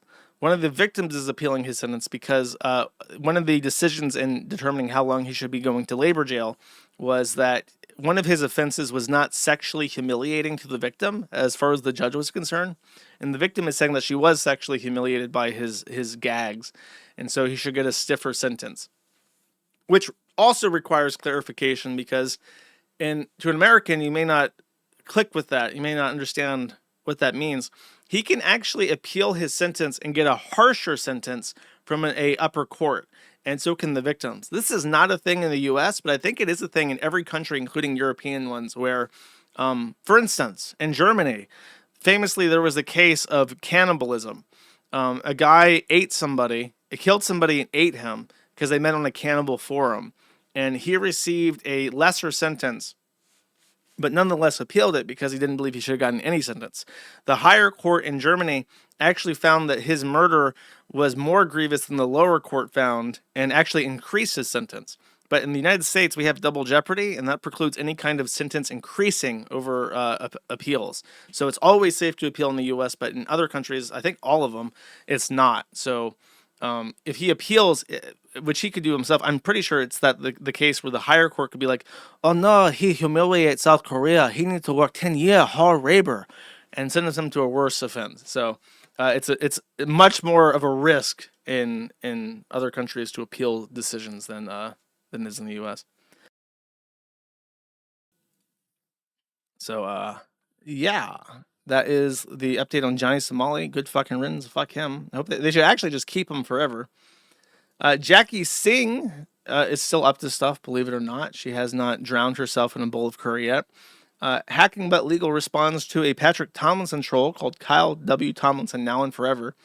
The troll says, Jackie's articles are unsourced, barely edited LLM outputs with clickbait titles. Jackie is a fraud who hasn't had a paid position in over 6 years.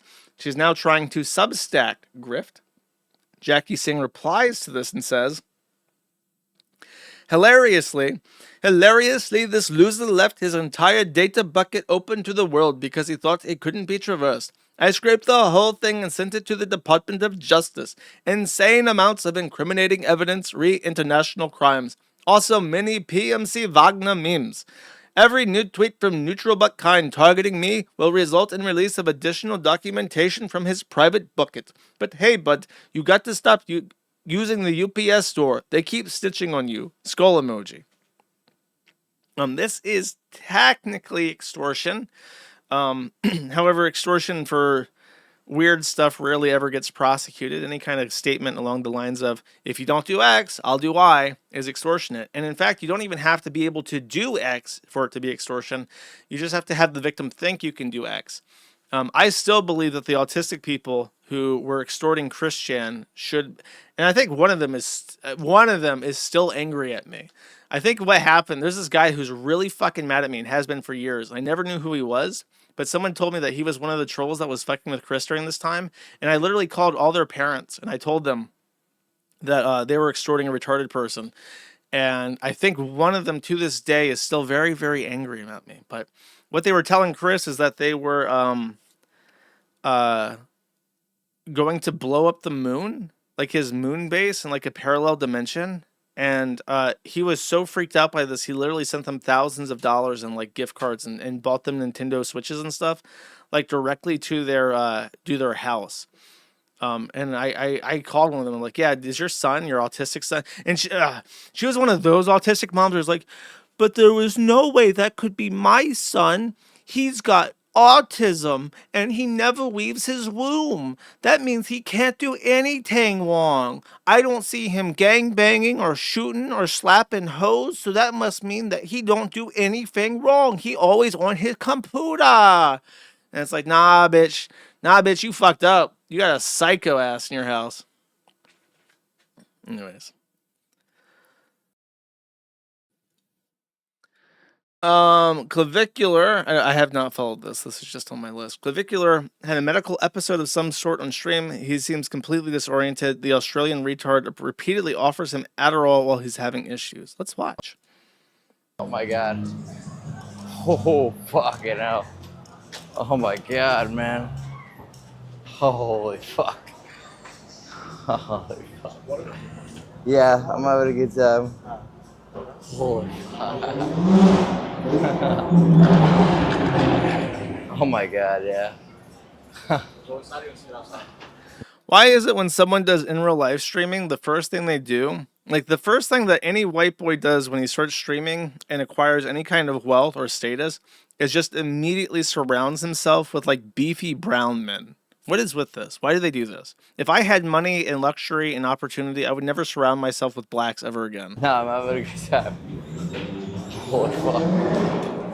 Yeah, let me go sit somewhere. Holy fuck. Let's go sit down right here. Oh, yeah? Oh, they just show up? Is that how it works? I think that's why it happens in real life, too. Like, if you're a black guy and you've got chains and shit, like, you're just walking down the hood, and then by the time you hit the end of the block, you just have, like, 4 other guys, like, with you, and if you start yelling at anybody, they'll back you up and be like, that's right! That's just, like, their system. They're like schools of like a flock of birds. Oh my god. They're at a completely dead club. Clavicular just keeps saying, oh my god, over and over again. How fucked are you? What? How fucked up are you? Dude, I'm gone. Ice water. Oh my god, bro. Oh my god, What is this? What drug is he on? Drug experts, academics, please. Yeah, the guy next to him. Like, he looks like he's trying to look like 16, but like, look at his profile, man. Yeah, bro, you need to like profile Max. You have like the profile of like a medieval peasant, bro. You have like a medieval peasant type phenotype from the profile, bro. You have to like extend your jaw out. You have to go like in Mumbai and get your like jaw extended, bro. Anyways, what drug is this? He's on meth? How do you feel? GHB. Gamma hydroxybutyrate is a potent central nervous system depressant, illicitly used for euphoria and increased libido, but carries a high risk of dependency and death. It's known as liquid ecstasy or G. When did you last take blues? You want natty? Never even. You want natty? Okay, they're offering him Adderall to wake him up from his depressant slum. Do you want a natty? Are you allowed to do that? In the United States, has our law enforcement become so tenuous that if you just go on live stream and offer someone controlled substances like Adderall, which is just meth, you can just do that? And they're like, whatever, who cares? Yo, you want a natty? He's made sure to offer this at least 8 times. Yo. Yeah. You want an addy? Yeah, what's up? Do you want an addy? Slower for the court reporter, please. Did he just realize that he's being recorded? Okay, they've cut the sound and turned it off because he keeps offering him drugs.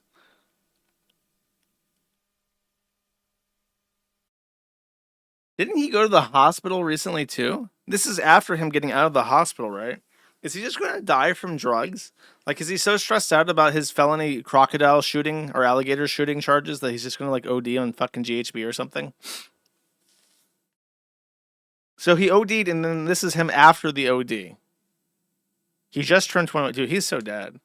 He's going to fucking die. He has no idea how to handle, like, his success. He's going to die. Okay. Gator!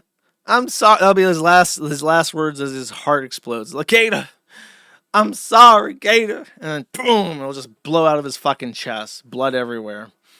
Hose, it'll scare the hose. It'll be, unfortunately, his last act alive. Shouting, I'm sorry, Gator, and having his chest explode will splatter blood on all the hose and scare the hose. Thereby permanently and irreparably,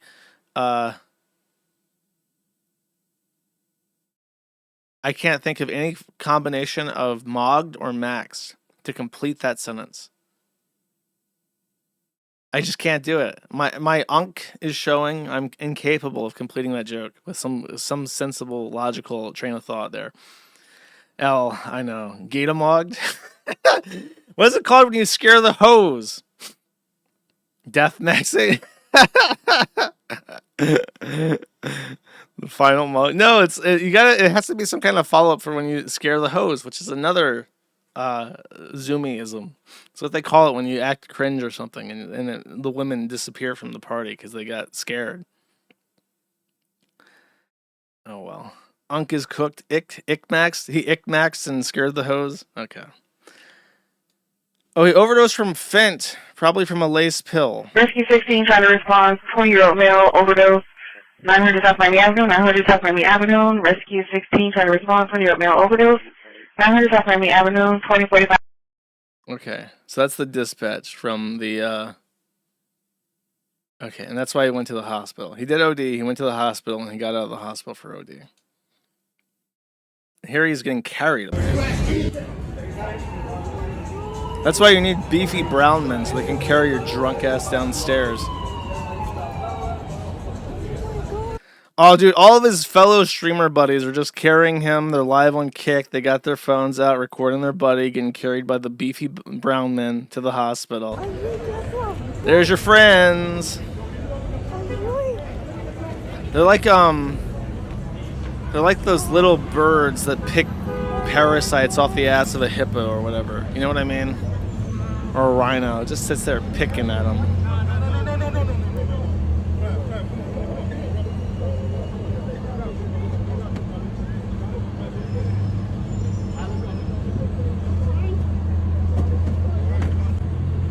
This little parasite that's picking the worms out of his butt crack is so bad at streaming he can't. What are you fucking filming? What are you filming? Are we looking at did you get distracted? Did one of them got some nice sneaks? You see any fucking Yeezys down there? What the fuck are you recording, you piece of shit? Put the fucking camera on the content. God.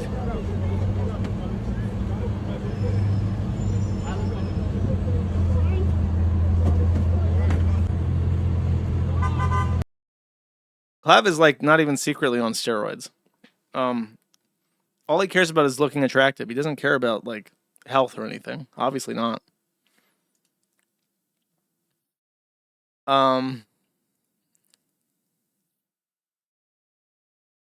Just got home. That was brutal. All the substances are just a cope to try and feel neurotypical while being in public.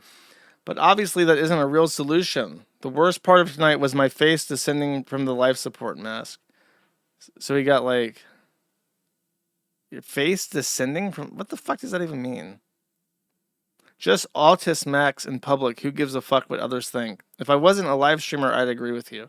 If you autist max, I will make fun of you. I will play your clips on my stream and laugh at you, being an autistic person, mumbling in front of women, scaring the hose. And then speaking of autism maxing, we have Chibi Reviews. Chibi Reviews has moved to glorious Nippon, promised land, filled with young, petite Asian women for him to sow his seed with so he can make the minted happas with. Surely, after moving to Japan, all his dreams have come true, and he's happy. And he is Nippon maxing. He's eating white rice. He's working 20-hour shifts, right? He should be in the throes of ecstasy thereabout. But here is the real truth, okay? He says this. Hey everyone, I know I keep making posts, excuses for why I'm not streaming, and honestly I can't even explain why. I've been feeling a lot of anxiety when it comes to wanting to go live, even days where I tell myself I'm going to. Well, he's just trying to integrate in Japanese culture. Now he lives in like a perpetual state of fear and anxiety all the time, so... I'm dealing with a lot of imposter syndrome when it comes to making content. I feel like I'm at war within myself because half of me wants to and the other half thinks I shouldn't even bother being on the lowercase I internet anymore. That's okay. There's others you can post on. If you need to step away or even leave the Discord due to inactivity, trust me, I understand. I don't think Japan is the problem. It's much more deep-rooted issue that sadly I can't really speak to anyone about because mental health isn't really the focus here. Well, I said this years ago, buddy. You can travel wherever the fuck you want, but your baggage is always going to be carry on. Yeah, you don't fit in Japan. Thoughts like, why didn't you kill yourself and no one cares about you? Well, I can't respond to that, but a lot of my interactions have been kind of one-sided friendships where we meet once and then slowly lose contact. Those voices get louder and start saying, you fucked up again, as always, didn't you? Don't get me wrong, I've always been doing my best to try and quiet those voices. For example, by watching YouTube videos, practicing deep breathing, and visiting the local public bath. Oh, man! Oh, I will integrate with Japanese culture rule by going to the public bathhouse, desu. Going for walks and studying Japanese. But when I come home to my empty apartment, the voices start up again. Well, do you got schizophrenia? Has anyone ever told you to, like, take a sword out of a tree? Are you seeing blinding lights? Are you hearing people talk about Norse mythology to you? I'm an outsider. Yeah, no shit. You're an outsider in the U.S., buddy. Now you're even worse off. I should go full tilt and spend every waking moment studying Japanese instead of the 1 to 2 hours a day I spend on it. You can try to study a language for 8 hours a day, but you're not going to remember most of it.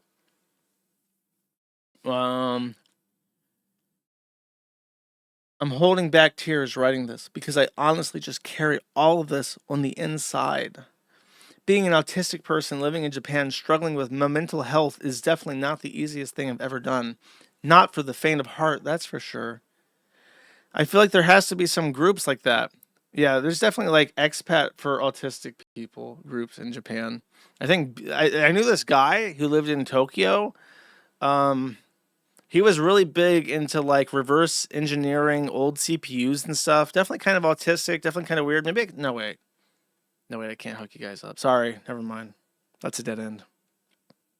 I feel like there has to be some groups like that, but there has to be also a language barrier. I can communicate in basic Japanese, but I'm only about an intermediate level. And with America, how it is right now, returning there seems scary. Too scary. All right, that's Chibi. Okay, I think I'm almost at the segment everyone wants. Actually, this is going to be pretty long, but this is the last segment before we talk about Hambly. Black Star has requested and has put in the effort for me to talk about Fish Tank. Fish Tank season whatever the fuck, season 3, or season 4, I think, has wrapped up. And he has some clips for Fish Tank. Season 5, sorry. So I think these are all very short, less than a minute or a minute long. And we'll recap what's been happening in Jet Neptune's House of Horrors. Okay. Apparently, Bert won season 3, but he only got $15,000 after they lost $50,000 in Vegas gambling. He's also gay, and I think accused of sexual assault, so he was blacklisted by the Wiggers. So his return was a surprise. So here we go. He's going to yell at a Russian girl. Do I want to see that one? Sure. Your room haircut. What is every season fishing having a cunt and a color wig always annoy me. What's annoying me? First was fixed, I was like,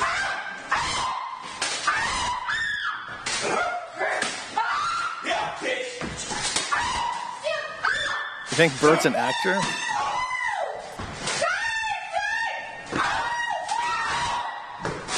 He's definitely gay. I'm stepping in from you. Wait, can I don't give a fuck. Where's this year? I don't give a fuck.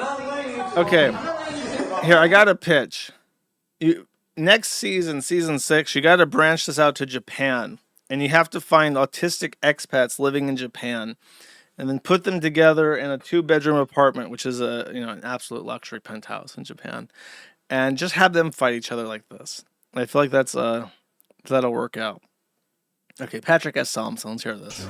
Yes. Bert Patrick S. Tomlinson here. Get a paper ready and write this down. My wife Nikki and I are looking for a new bull, and I want to bottom for you. What? Message me on Twitter at StealthyGeek when you get out. We'll have some fun at Hooligans Super Bar. Stealthy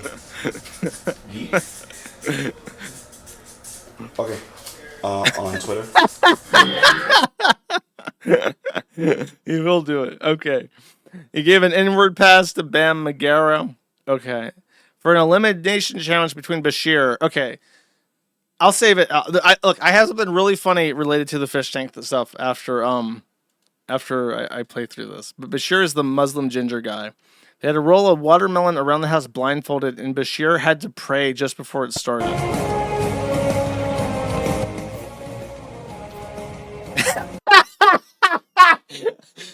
Okay, that's really funny. I can't believe Jet Neptune got me. That's so embarrassing.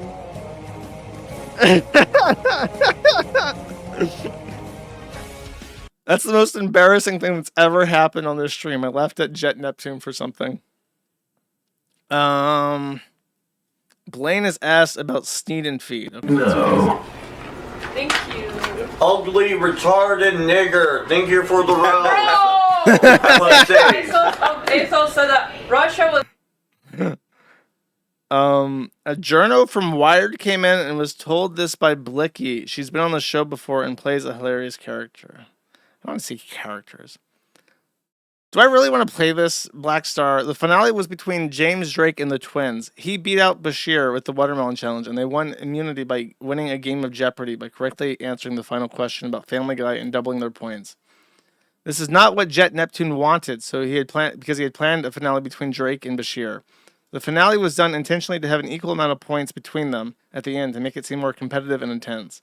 It can include shit like having to shave their heads for the biggest physical change challenge and giving themselves the largest rug burn.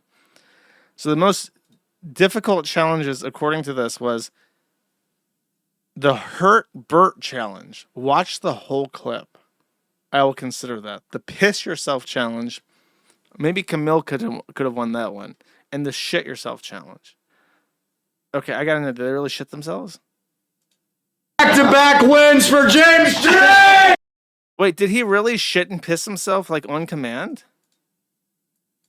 Oh no! Oh, he did! We gotta move the camera away. He wants that point! Just aim the camera away, let's see it. Wait, I don't see it. I don't see any brown. Smell it! I don't see any brown. Oh no! Oh, he did! Did he? Yeah. Let me see. Wait, Pam, can you verify? I verified with my fucking nose hang. Okay, he shit and pissed himself on live. Okay. The Hurt, I don't know. I don't want to see a bunch of people beat up Bert. I'm sorry to say. I get the premise of the concept. The last challenge was terrible and revealed that the finale was actually rigged in James Drake's favor a week beforehand. Goo Wrestling, a 180-pound man trained in MMA versus 2 small women, one of them only weighing 90 pounds. It was horrible to watch and everyone hated it aside from the gay black dude. To win, he had to make them tap out twice.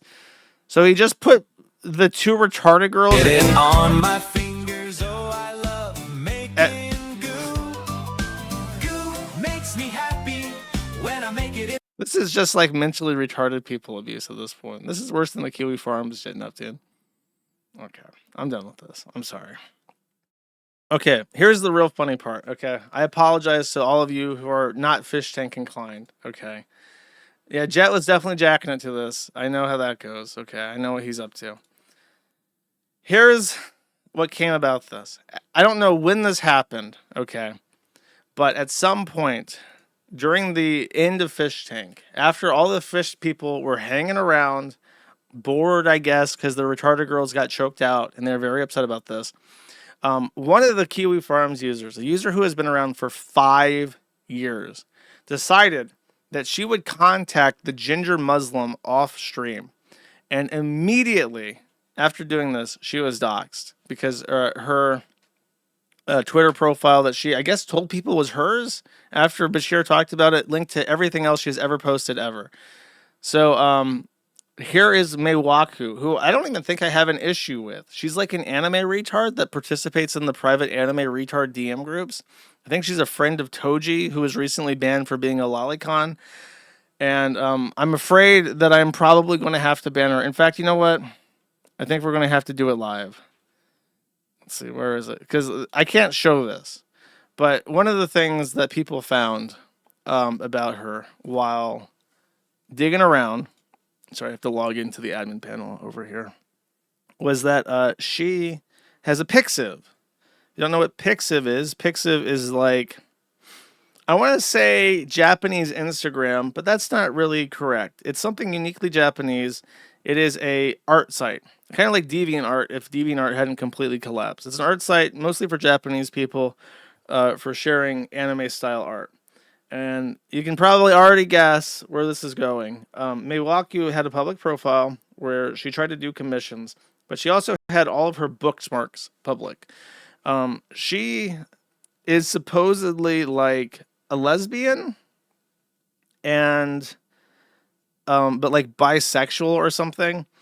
And she's huge into Girls Frontline. She had favorited like a bunch of stuff about like girls that are guns and girls that are tanks and shit.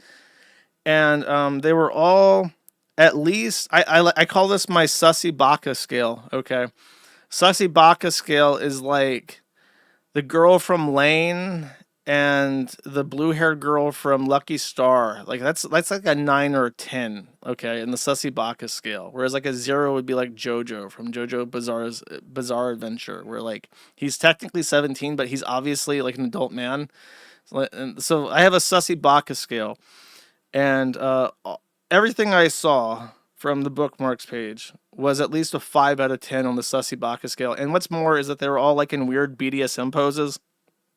So she admittedly instantly went out of her way to confirm that no, that really is her, and she tried to report it for being off topic, which no, I'm not deleting anything.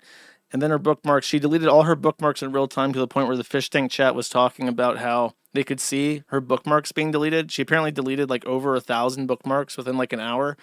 So she went through and tried to sweep it all up, but they took screenshots, and it's just like, it's all very much not okay, weird Sussy Baka shit with like BDSM and what appears to be lolicon. So you're just kind of fucked, and you should have known better, and you shouldn't be jilling it to weird shit like that. So I will have to ban you. So there's an unintentional elimination around here where the fish tank chat has won against Meiwaku. Even though people like her, it's like, yeah, that's retarded and gross and weird.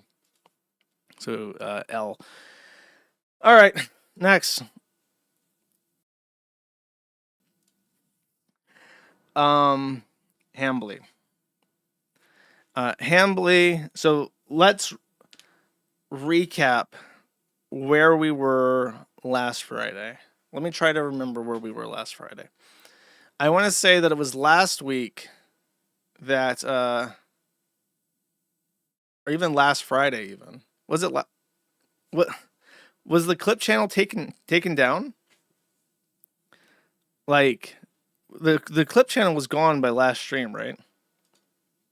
Let me double check my Jeremy Hambly segment from last stream. So Jeremy Hambly last week, he was upset that the Kino Casino was making fun of him because of his bull Adam Sellers. I went through a bunch of the DMs that he sent. I went over that Hambly promised to go to Scorched Earth, which never happened. I had a bunch of weird stuff about him simping for Brittany Venti. He put out a vague apology. He went into Venti's DMs. Melanie Mack went to bat for Jeremy by saying that he was a good Christian man.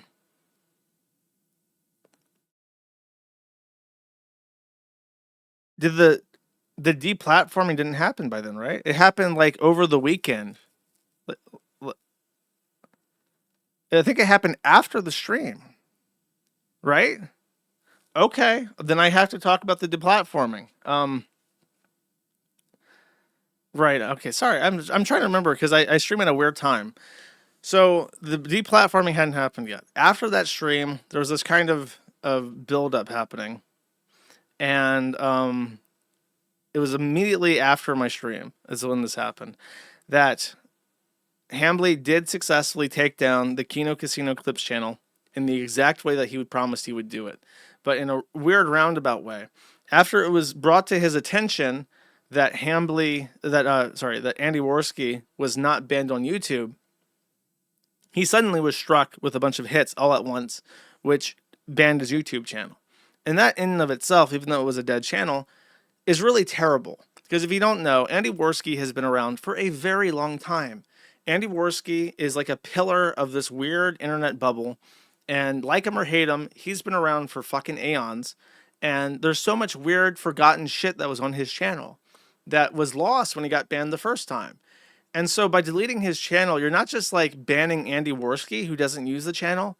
You're deleting like a ton of like really old vintage stuff that some people would have found useful. Like they would want to look back on those old streams and think like, oh yeah, that was like the peak sector or whatever. Or sometimes something will come up about somebody like, oh yeah, remember like a long time ago that they did this on the stream and Andy Worski had it. And now it's gone because of the quartering. And again, I believe it's the quartering because that's exactly what he said he would do. And then an hour after, at the exact same time that the Andy Worski channel got struck, the Kino Casino Clips channel also got struck. This time for ban evasion. A ban evasion which didn't happen until after the other channel was struck. So it really felt like he did have like a primo, non-Pajit, as he says, contact in YouTube. And he brainstormed this with them and said like, can I get this channel taken down if I report a bunch of stuff on this channel? And they like conspired and said, yeah, if you get that channel taken down, I'll immediately get this one banned for ban evasion. And that's exactly what they did. So, where do I even start with this?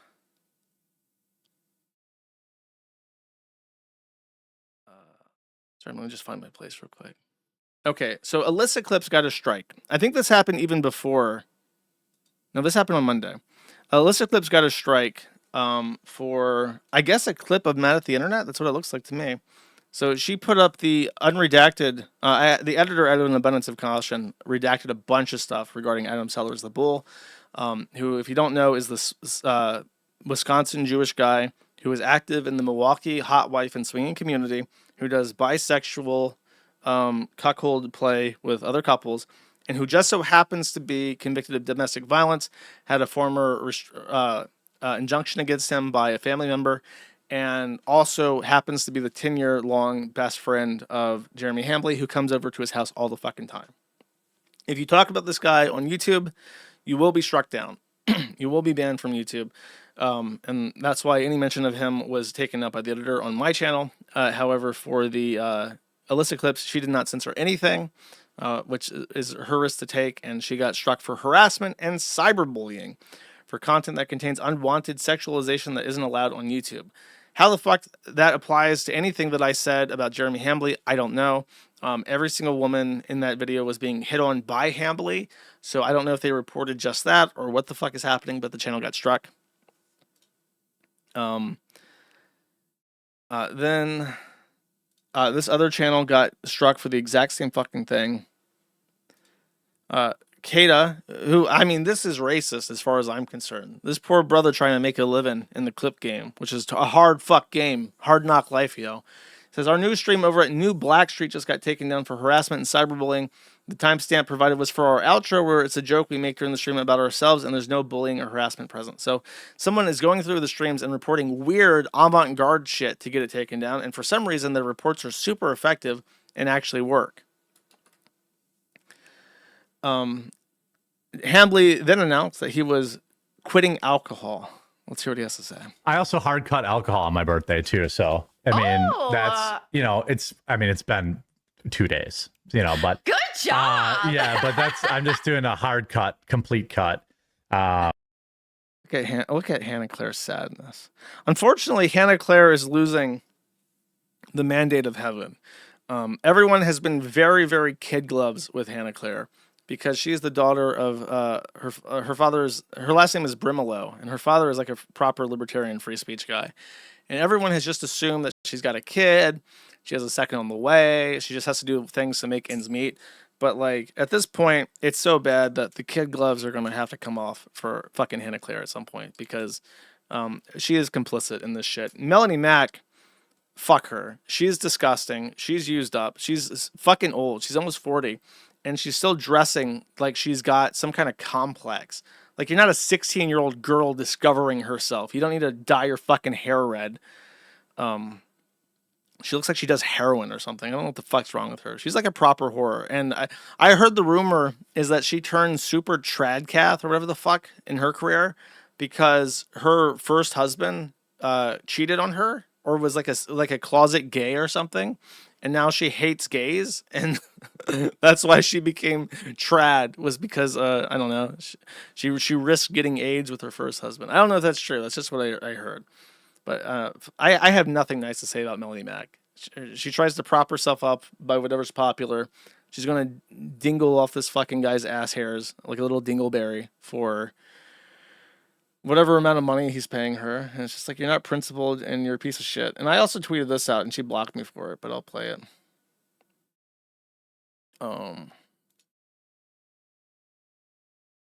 This right here. She's married. You guys know she's married and she's on her honeymoon. So if you're trying to like get a response by being a degenerate piece of shit, like, know that she's my friend, and it's not going to work. There's also this, like, weird, like,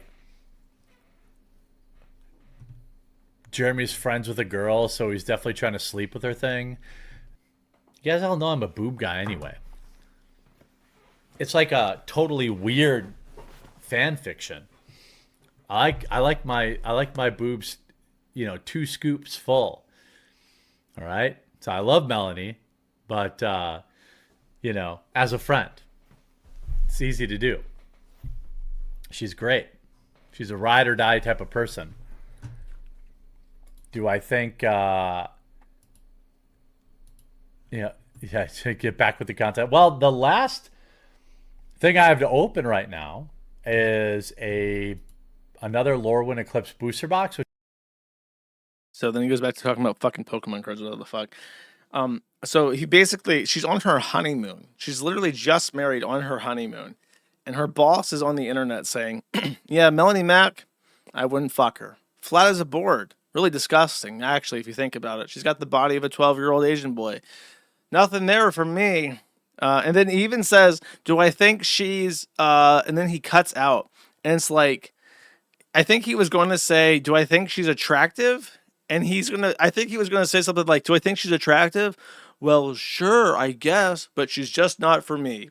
And he was just going to like dunk on her again. So while she's out on her honeymoon, he's like sexually humiliating her by pointing out the fact that she's got like a heroin addict's body. And she's just okay with that because he pays the bills. And that's like fucking vile. So it's breaching containment here is the lesson. There's a bunch of people talking about Smash GT, of course, talking about it because he's involved in the sector. But even the Jimmy Dore show is making comments about Hambly. Jeremy from the Quartering and Trump are the same guy. A Jewish bull comes over and has his way with their shit. That's Kurt Metzger. Ah, my boy. I don't know, his whole world is so far detached from mine. It's so bizarre that he watches this shit and enjoys Kino Casino and Man at the Internet. But that's funny. So he's like dumping this shit on the Jimmy Dore show to 60,000. 60,000 people who might actually be real, by the way. 60,000 real people. And then he made this preposterous statement. He went on Twitter and said, looking forward to another massive year on Rumble. We're even more integrated now than ever, and thanks to our partnership, we're building a new studio and host in real life guests, hopefully in time to midterms. They have always had my back, and the next several years are going to rock. Like really just sucking ass, lips puckered for a nice little kiss on the bum bum for Rumble. Because he wants that fucking money. He really needs it. He really does. The other thing that he said at some point, I don't know if I have this clipped out, but Hambly also invited Kino Casino to start posting their videos on Rumble. And I gotta say, I think that Hambly is walking into a storm he is not prepared for. And he needs to watch his fucking mouth because the sharks are circling. That's all I gotta say about that. Oh yeah, this tweet. Every single creator can have a Rumble just like me. It's super easy. Just use Rumble Studio and run the ad just like I do. It's free money. More people need to go in and get it. The amount of money that you get from Rumble Studio's ad reads is a fucking pittance. And even for him, by the way, even for him, like right now, if I go to the ad reads thing, let me check it out. What can I get? So I can get, oh, it doesn't say. Oh, because those offers are gone. Campaign is unavailable. I can get $60 for advertising something for kids. And everything else is unavailable. Campaign is currently unavailable. I can get $15 for Rumble Premium, $12 for gaming chairs, $12 for controllers, and $20 for coffee. Oh my god.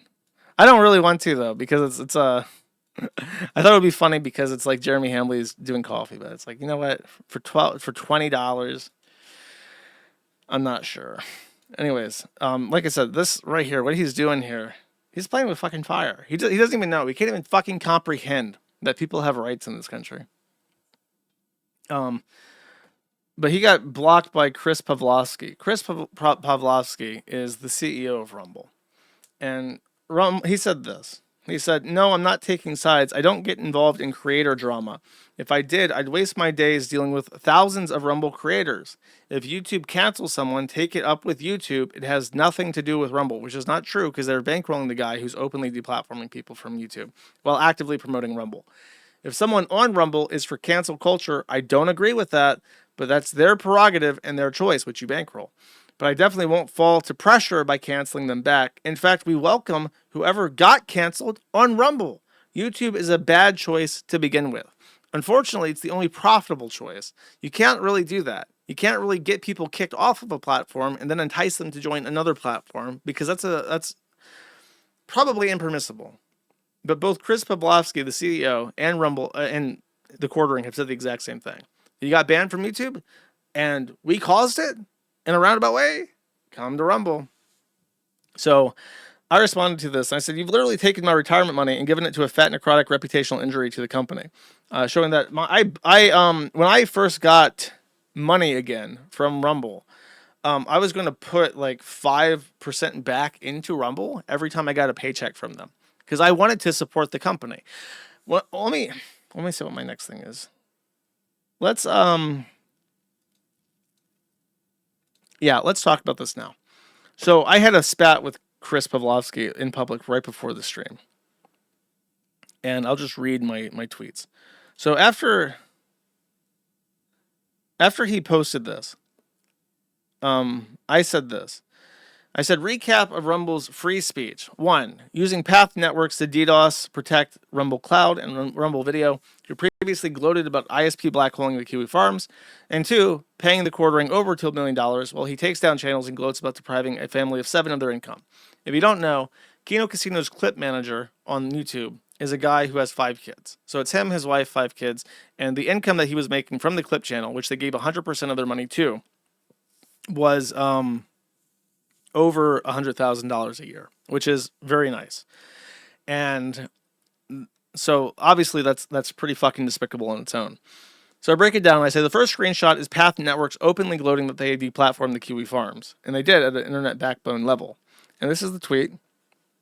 This is from 2022. This is from Drop Kiwi Farms. We were very, very briefly exposed by Path Networks, or two Path Networks, for DDoS protection, and they immediately deplatformed us. In fact, they already had before Drop Kiwi Farms, because, to the best of my knowledge, Corey Barnhill, aka Zoom, aka Corey Shiratori, which I believe his name is now, worked as a C-level executive for Path Networks. And if you don't know who that guy is, he's a fucking psychopath. And he is on record stating that he watched child pornography to his girlfriend who was appalled. He has some weird cope about how that's completely fake, but he said the words that he watched a 6-year-old get raped in the ass. Something very, very close to that effect. And he's disgusting. And he wants that shit off the internet, which is why he went after the Kiwi Farms. He tried to get Path... and I'll show this next part, but he says, don't worry, we were ahead of the trend when we blocked Kiwi Farms ASN from advertisement in 2021. This also prevents downstream networks like FiberHub from announcing any of the Kiwi Farms prefixes through the network, which also, by the way, name-dropped one of their own fucking customers, which was the physical data center that we were in at the time. So not only did they go out of their way to gloat about the fact that they deplatformed the Kiwi Farms, they were directing people to where to go harass people. And the guy that ran FiberHub, his wife was a real estate agent. Liz Fong Jones went after his wife and got her fired from her real estate career, in part because Corey Barnhill and fucking Liz Fong Jones were working to deplatform the Kiwi Farms, and Rumble was protected by Path. So obviously, completely unfucking trustworthy company to do business with. And then the next screenshot, this is a letter from their representation saying that they want the hard drives of the Kiwi Farms pulled out of our physical servers and sent to them for inspection, which could have caused a serious fucking personal security issue for every single person who used the site. Thankfully, FiberHub did not do that. They were reasonable. The guy that owns FiberHub is a big libertarian guy. So he listened to fucking reason, and we overcame that without any issue. But it was a very scary time. So I said they did an ISP backbone level. Rumble Cloud is currently a front-end provider for the Kiwi Farms, which is true. And at any time, at any point, Path Networks could deplatform the Kiwi Farms again and all Rumble video. Rumble has been made aware of this multiple times by Twitter and email and refused to find another DDoS provider or simply in-house their own. The second screenshot is the letter that I went over. And then the third screenshot is the quartering. And this is the quartering saying that he has guaranteed income from Rumble and he's going to burn it all down. I've already read this. But I say the third screenshot is the quartering directly telling me that he can deplatform and extort, IMO, it's an extortion attempt, anyone he wants to deprive them of constitutional rights, and that he doesn't have to worry about fallout because he has 5 years of guaranteed income with Rumble paid for public investment into Rum, delegated to him by Chris Pavlovsky. He immediately followed up on these threats the next day. The timeline is so tight that I do not believe it could have been anyone else but Jeremy Hambly. Literally, the day after the threats were made, the clip channel went down. It is a super tight... I made a threat, and then the threat happened within 24 hours of each other. Then, both the quartering and Chris Pavlovsky personally stated on Twitter that the deplatformed clip channel would be welcome on their competing product. I am sensing a trend here. Deplatformed by Path Networks, find sanctuary on Rumble Cloud, protected by Path Networks.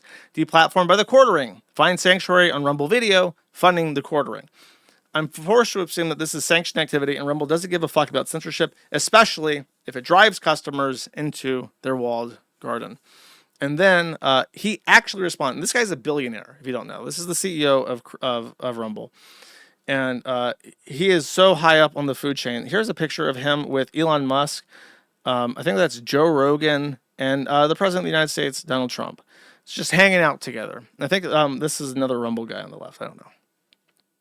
So, really big guy. He responds to me. He says, we use Cloudflare, which is true. You've probably seen Cloudflare when you load up Rumble sometimes, especially with the VPN. He says, no creator has a 5-year deal with Rumble. So, first and foremost, this clip right here where Hambly says that he has a 5-year guaranteed salary at Rumble is an unambiguous lie. He lied about the terms of his contract to me, to my fucking face, to try and look cool. And we have a billionaire CEO who has met Donald Trump in person and Elon Musk saying that is not the case. Rumble has been moving away from deal structure towards a creator program structure and or Rumble Studio ad read structure. Hope this helps. I don't appreciate that last line because that's something I say when I'm being a huge fucking prick. And I know prick, game recognized game. You're being a fucking prick to me. I say the exact same. I say word for word the exact same fucking thing when I'm being a huge douchebag to somebody. So that's not a nice send off there. I'm trying to be reasonable. And he makes that they're shifting away from the program of just spending tons of money to hire people to broadcast on Rumble, which I think is a correct decision. Overall.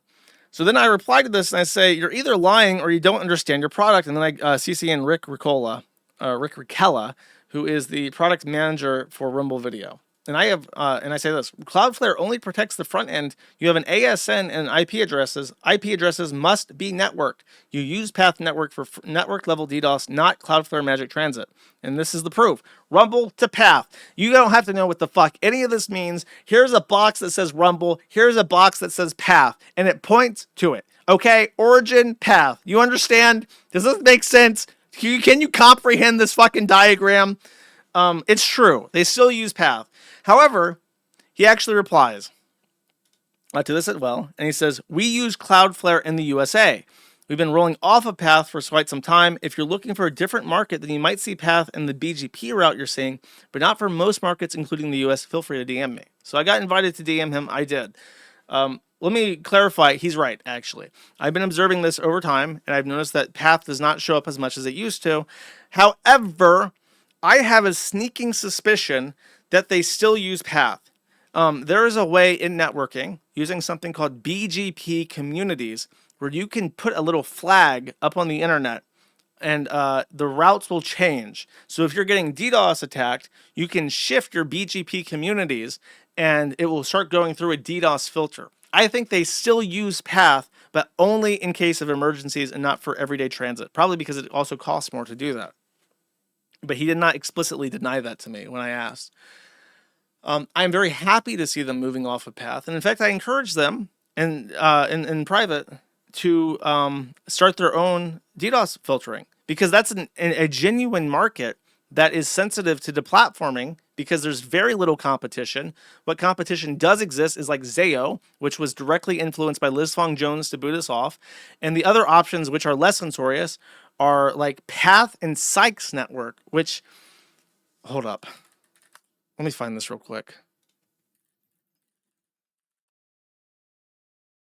Okay, here we go. If you want to know what it's like when you start talking about Sykes Network in terms of networking quality, let's just take a little preview here, okay? Here's Nerd Rap. William Lou, Sykes Networks, homie. No refunds, you know. I like my uptime low, down low, down low, down low, down low, down low, down low. I like my servers all hack, all hack, all hack, all hack, all hack, all hack. Hey, holla if you like your uptime low, down low, down low, down low, down low, down low, down low. I like my servers all hack, all hack, all hack. George Becerra, I got you, nigga. Holla if you like your uptime low, down low, down low, down low. I want to get to the rap. He spit some fucking rhymes in this. You like your switch ports hot and your servers all hack. If your ping's real high and networks pitch black, I'm the scam in my city. Ain't nobody fucking with me. You can ask the bot chasers and all the abuse listers. I'm a known shit host. I always have spammers and the skids and the fixtures. I always buying from me. Loads on 666, watching the dough streaming. Servers I'm never fixing. Got the customer screaming and ready to drop the session. Ready to get the flapping. Ready to show providers a serious route damping. Pimp stolen the pre. All of those terms have very precise meanings, and they're very, very funny. If you know anything about networking, this song is fucking hilarious, but you just have to take my word on that if you're a normie. So I'm talking, you're scraping the barrel when you're talking about DDoS filtering. You want to DDoS filter stuff? You know what most companies do these days? They rent AWS. They don't have servers. They don't have networks. They don't have contracts. They don't have data centers. They don't have points of presence. They have fucking nothing. They host on AWS and they pay $10,000 a month for shit they can self-host for $50 after the hardware, okay? That's how bad it is. So I said, please consider 3-4 filtering, okay? There's no competition here. You might actually, they're trying to shift into AI. You can use AI to improve your filtering. That's what Cloudflare does. So I said, consider that. And then The other thing that got me is this isn't the first time I've talked about this. I've sent him an email. I've sent him letters. I sent Rick Ricola a letter. I've sent an email to their chief of government affairs saying, what the fuck are you doing with Path? And I've never gotten a reply. Because I own stock, I've sent an email to their investor report. I've never gotten a reply. They have never replied to me. The only thing that ever got this guy to take the time of day to tell me that they were going to switch off a Path was me complaining about Jeremy Hambly in the middle of a shitstorm where people were getting mad at him. But at least I finally got a reply. So, and then I also I just complained about Hambly. I said, I don't want him banned, but it's real bullshit that you're feeding this fucking loser $2 million. I guarantee you he bots just based off of his chat. Like, just looking at his chat numbers, there's no fucking way that he has 10,000 authentic viewers. It's not possible. It is literally not fucking possible for your chat to move that slow when you have 10,000 people watching you. And the other one was, actually, let me show you this because it's been so long that I feel like I should show you this because I want to cover just how bullshit this is. And once upon a time, when he was trying to epically own the Kino Casino, my boy dropped this. He went to his dashboard on live and showed his money. And people looked up at the top and they saw that he had been paid $1.9 million over the lifetime of his entire channel. Which is, if you just look at the views, he's being paid like $1 for every 90 views he gets. That is a CPM of $1 for, oh God, I can't, because CPM is in mil. The statistics is in mil. You usually pay like $1 for a mil. He's getting like $1 for 90 fucking views. So, that was one thing. But don't look at that number. Look, and people said, oh, the balance. He's like getting paid out $900,000 still. Don't look at that either. Look at what's below that. Look at the actual charts. Earnings, $2,600 for 6 million views and 160,000 hours viewed, which resulted in 0 new subscribers. He actually makes, and I know the colors for this graph because my dashboard says the exact same thing. He makes like $500 a month off of locals, like $500 a month off of ad reads, and then like another like $1,000 from I don't even know what the orange is. Let me check my dashboard. Sorry, I said I knew this offhand and I don't.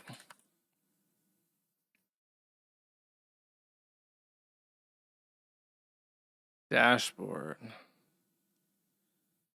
Oh, rants. So those are his. So it's like $500 for rants, and then split $1,000 between views, like ad reads, and Rumble rants per month. Which I'll frame it this way. I've received like I tipped like $1,000 in rants, but I've received over $1,000 in rants this stream. So, but he supposedly has, like, if I check my numbers right now. I have 1, 2, 3, 4 viewers on Rumble because a lot of people are switching over to Kick now, but I have 1/10 the numbers he says he does. I earn more.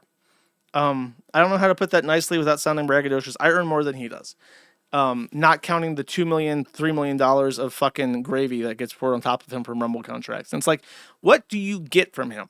Like, from a business perspective, and not just from a business perspective, but consider my position. I'm banned from everything. I've actually gotten a community strike on Rumble. You know what for? I made fun of Britbong once, and he tattled to Evil Eddie, and Evil Eddie said, don't you make fun of Britbong anymore. He's a sensitive boy. So now I can't make fun of Britbong ever again because Kick says don't do it. I've never gotten that from, but so I would prefer a more secure position than one where Britbong, of all people, gets to say, don't talk about me, eh? My fish and chips will get soggy from my tears as I cry when you say things about how I'm a fucking loser. And then, so I would like Rumble to be around because even Kick is not perfect. But then on top of that, Rumble is the only platform where I get to host my video archives. I can't host them on Rumble. So I need Rumble to stay around so I can host the archives. But then on top of that, remember when Gumroad banned me like 2 years ago? I had to switch people over to locals. That's also Rumble. They own locals. And then I use Rumble Cloud for the Kiwi Farms. So everything I do, I use Rumble as a part of that. And I really, really want them to succeed. And if they're dumping $3 million on Jeremy Hambly, who can't knock off drinking, is deplatforming people, which just looks terrible for Rumble. You're giving him $3 million fucking dollars so he can go around and hassle a father of 5 and take away his income because he got butthurt about his bull Adam Sellers fucking his wife and people knowing about it. It's just a terrible look. And it's like, I want you to succeed. I don't think your numbers are looking good because we're definitely not seeing a fucking return on investment and for the investor capital they're getting. And it's like, you're not going to see that when you're lighting $3 million fucking dollars on fire to give it to Jeremy Hambly, who couldn't put on an entertaining show to save his fucking life. If you put a gun to Jeremy Hambly's head and you say, make somebody laugh, he would like try and dance like a monkey. He would make weird sounds. He would make stupid sex jokes. But the last thing he'd ever fucking do is make anybody laugh. Rumble rants or super chats. So it's just like, it's a waste of money. And it's like, you're hurting your company by doing this shit, which is why he said in the tweet that I had on screen, he says that they're moving away from that, which is a good decision. So chances are he's not going to get his contract renewed. And chances are that none of them are going to get their contract renewed because honestly, what you take away from the platform should be what you get into it. I don't need, like, let me keep like 95% of the Rumble rants. Like, that's all I need. If you're giving me 95% of my Rumble income or my rant income, then I'm good. I don't need free money on top of that. But it's from a place of love. I don't want to see like the site tank because people associate it first thing with Jeremy fucking Hambly, who's like the biggest waste of space ever. It's just disgusting. He's fucking disgusting. I hate looking at him. Look at this fucking guy. Let me put the thing back on the screen again. Look at this fucking guy. Just look at his fucking face. Look at this dude. Look at his fucking face. His weird-ass fucking sunken eyes. His dead, soulless SSRI stare. It's like that stare you get from, like, a blue-haired liberal arts major at, like, a major university when you say something like, maybe we should have fewer immigrants. Maybe we should have fewer immigrants, Janine. What's a really liberal name? Celeste, have you ever considered that we need fewer immigrants? Like the fucking Inception horn blares. He's just staring at you like, what'd you say? That's outside the realm of reasonable, polite discussion. You can't say that. The UPS driver. It's true, he does look like a UPS driver. So that was the whole Chris thing. And I left the door open to him. We had a brief exchange. He actually directly responded to several things that I said. So I'm holding out hope, and I'm being positive poly-pilled that there will be progress from this. And I told him, I said outright, you have leverage against this guy. And if you can get him to actually talk to his rep and reinstate that channel, that would do an enormous fucking amount for goodwill towards Rumble. Because right now people are pissed, and they're looking for some way to vent. And it's a reasonable anger because people are actually being harmed by something that we all agreed we were completely fucking done with. And anybody who has any leverage over the quartering should be using that to right the wrong. That includes Hannah Claire, that includes Melanie Mack, and yes, that includes Rumble. Because this is like the one thing that you can't fucking do. You can't go around causing people to lose their income because you're upset about what they say on the internet. So that's that. And I got some miscellaneous clips. This is him being a hypocrite. We have endured death threats. Not one single piece of evidence, by the way. Carmel's Anthony, Kayla Hayes says in her voice cracked with emotion. Now, do I think it's entirely possible some lunatic on the internet sent something stupid? Yes, I believe it's entirely possible that they did receive these issues. But if you're going to go out to beg for sympathy from the community, you should show the evidence. This goes all the way back to, Gamergate and whatnot. When it's like, all these women were like, oh, there's all sorts of threats against us. And then 3 years later, the FBI quietly releases a report that says not a single threat ever existed against any of these women. Oh, how the tables have turned. There you go. From the raccoon's mouth. You know what to do when things... The only thing that makes sense to me, and I'm being sincere here. I said this last stream, but I'll reiterate because I feel like it's my best take of this whole thing, is that he's okay with Melanie Mack being fucked with. He's okay with Hannah Claire getting fucked with. He's okay with his wife getting fucked with. But what happened is when Adam Sellers, the Jew Bull, got put out and people found out that he was a swinger and that he was fucking all these bitches, he was thinking, like, if this comes out and people know who I am, it could impact my relationship. It could stop me from getting all this Wisconsin hot wife pussy. And you got to fix this. And I think he blew up her phone, his wife's phone, and said, your husband fucked up. He doxed me. People know I'm a bull now. They know I'm into swinging. You got to fix this. You got to fix this right now. And she freaked out because she doesn't give a fuck about Jeremy Hambly, but she gives a fuck about the bull. And she's like, you got to do something. You got to do whatever it takes. Because he even said in the DM chain, I was like, you know that this is a bad idea. And he said something very, very along the lines of, well, it's her idea. I'm like, it doesn't matter if it's her idea. If she wants you to do something that's a bad idea, then you say no and you don't do it. But I guess he's like properly fucking whipped, or he's like afraid of her breaking up with him for like finally, like not just in reality, but like on paper. And he just like couldn't say no. He couldn't say no. He couldn't say no to the bull. The bull said do something. He said, yes, master, I'll do it right now. All right, yeah, I'll do it right now. And he did it. Just embarrassing. It's pathetic. Okay, and these are just clips of him desperately saying, like, you can't talk about my wife, and then he brings them up on stream apropos of nothing. He hates it. He hates the floor in there. It's too slippery, and Mrs. the Quartering is convinced that he likes it. So, dude, look, honestly, the reason why Hannah Claire gets such a pass is because she's so funny. Like, she's just like bobbing her head, listening to a cute dog story in there, and then like he says, Mrs. the Quartering. Watch her face. And Mrs. the Quartering is eyes wide, head starts jolting around. She starts checking the chat frantically. I'll take him. We'll see. She's just like immediately, as soon as you can't see. Okay, one more time. Just watch. Eyes wide, panning around, looking at shit, eyes darting around, fake cope smile. She just can't hide it. She can't hide her thoughts at all. Mom lives pretty close by, and so let's take him over. Same to visit thing. her, She says the mom, and he's like, she's like darting around. And he doesn't really care what we're doing. Don't talk about my family. Only I can do that. He's then going around deleting tweets. I guess he got off the bottle the next morning after his breakfast, which is, of course, as holy as Ramadan, as we've learned. He's deleting tweets. Don't forget, I have power to summarily delete any YouTube channel I wish. You would think, since they all say this shit unironically, they would be more concerned. I mean, we are concerned. We don't want you to have that power. We want to take it away from you. We want to take your broom and snap it over our fucking knee and then spike you with the sharp end of it because you're a piece of shit.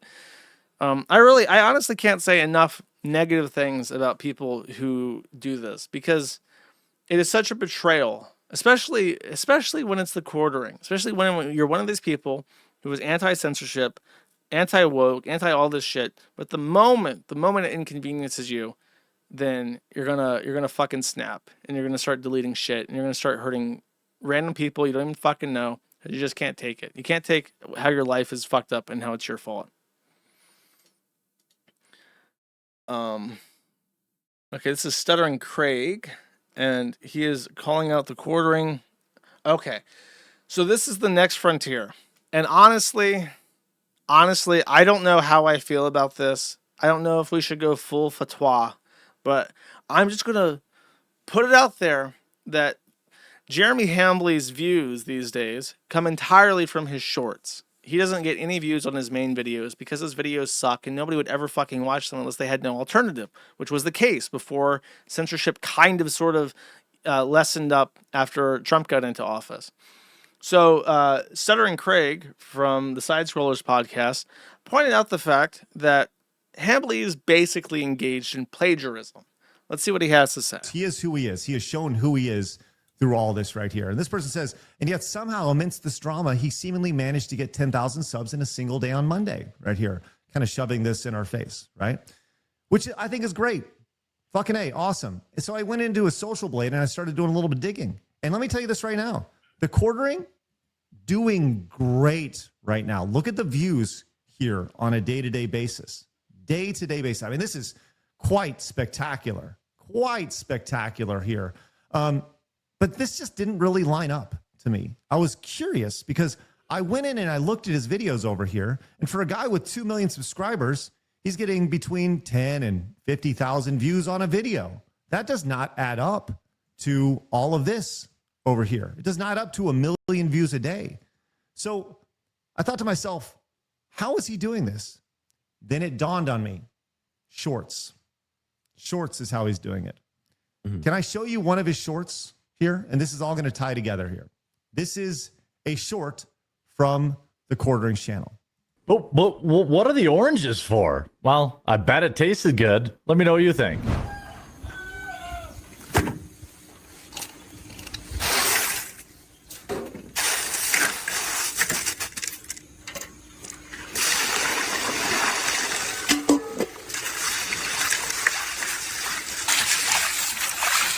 So what he's done, and if you scroll through here, you'll see that he did not add anything to this at all.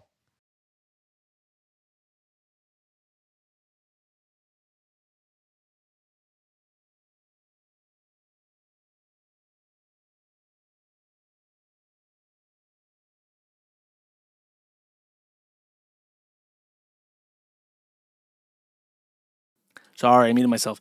I'll interrupt him here real quick. After I muted myself, of course, it doesn't make sense to say again. He's so fucking lazy that when he goes into Premiere and he added this like bullshit TikTok like subtitles with the words highlighting and stuff, he's so fucking lazy with this that when she slapped the ham into the cauldron and dumped the ice, it actually captioned "it's" because it's just like the sound of the ice hitting the metal pan.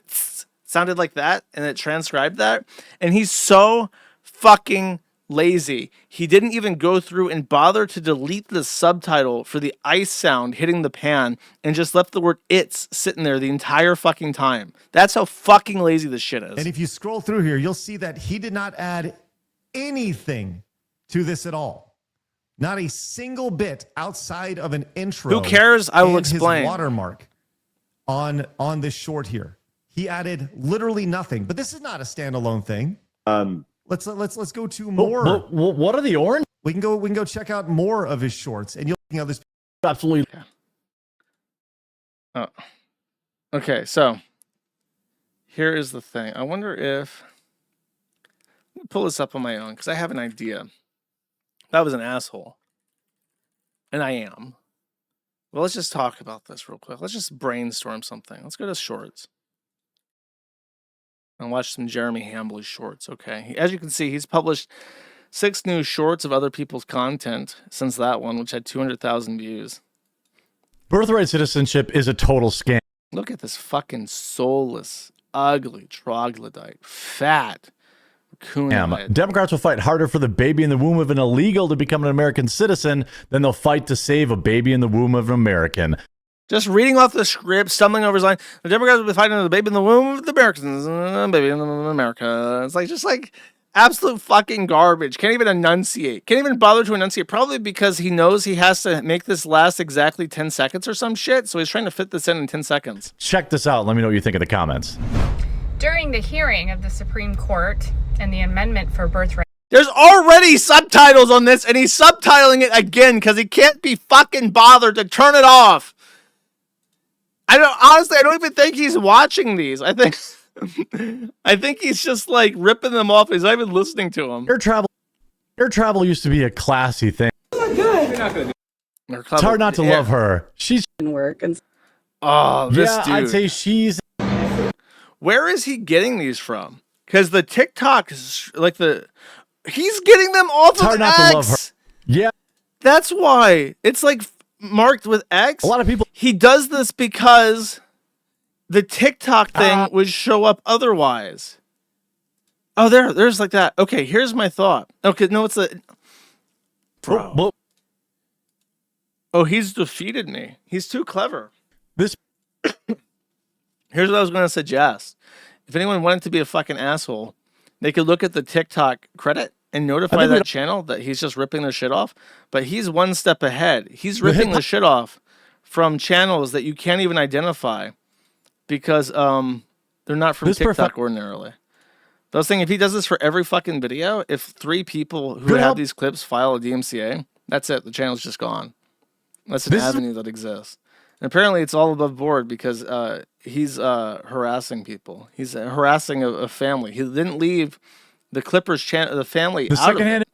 So by his own fucking rules, anyone who did this would be completely entitled to do so. So I don't know. But apparently it's not, he's one step ahead. He just ripped this shit all of X, so you can't even find the source of it. Fatigue has... That's the fatigue. I'm fucking fatigued. I'm fucking fatigued from looking at you, buddy. All right. Okay, this guy put it together a compilation. Check this out. Check this out. You gotta check this out. Well, here we go. You should. And this looks like fire. Let me know what you think in the comments. What do you think? Check this out. Again, check this out. Desperate. I love it, actually. I love seeing this because you know he hates his life. You know he's desperate to stay in the fucking algorithm. You know he's desperate to stay fucking relevant. He's so happy he found this short stuff to exploit because it doesn't have any live requirement. He doesn't have to talk to people. He doesn't have to make friends. He doesn't have to do anything. YouTube is just so desperate for short form content to compete with TikTok that even this bottom of the fucking barrel, absolute dog shit, embarrassing slop content will get propagated around the algorithm. And he's so thankful for this. And that's what he's going to try to make his life. He's going to try to get away from live streaming and go just do this permanently. Fuck this asshole. Okay. A comic that someone posted. Spiritually ending. That's right. This is the most Indian white man to ever live. The real reason the quartering took down Kino Casino clips. What the fuck have you been saying about me online, Jeremy? This is Heather, his wife, in case you're wondering. Huh? What are you talking about? I'm talking about this video Adam just showed me. Adam Sellers, the bull, just showed me of that Canadian guy showcasing footage of you saying stupid shit about us and embarrassing me. And he goes, whoa, what? This is the first time I've heard of this. I've never said any of that. It was just the Kino Casino making lies. There are no lies. They literally played footage of you telling your audience about me not caring if you slept with Brittany Venti, as if that would ever happen. Unlike you, we actually have reputations to uphold. I like this art style. This is very classy stuff. It reminds me so much of Mission Hill. You know what I mean? The Mission Hill art style. You have violated our contract. It clearly states you could not say anything that could possibly allude to our arrangement. There's the cut contract. If we see any more footage of you saying stupid shit, then I will cut all funding towards your dreadful business ventures. You said, what about my wife's boobs? What am I going to do? Well, no, Adam Sellers is actually into hot wifing himself, and I think that his wife is for Cher. What the fuck, Jer? You want to get Venti pregnant? I swear if I hear you ask another person how their weekend was, you're going to lose your alcohol privileges. That's what got him. That's what scared him. I have no other choice. We have entered DEFCON 5. I need to stop them from watching the rest of the well-compiled clips off the Kino Casino channel. Hello, is this the YouTube representative that I let sleep with my wife? Well, I've got some major strings for you to pull, or else I'm going to tell you about your affair. Your wife about your affair. I got you. It's mutual cuck blackmail from Mind Spiral. Sorry, I'm trying to read, but I'm bad at reading. I'm ESL. And then Melanie Mack posted this. She says, I don't do content creator drama, y'all. Nobody has to worry about me going after them because I'd rather talk about things going on in society than gossip about people. It's literally against my religion to be using my platform for gossip. The Bible also says that you can't sit at the same table with people who sin, but you do that too. So that's what's going on with her.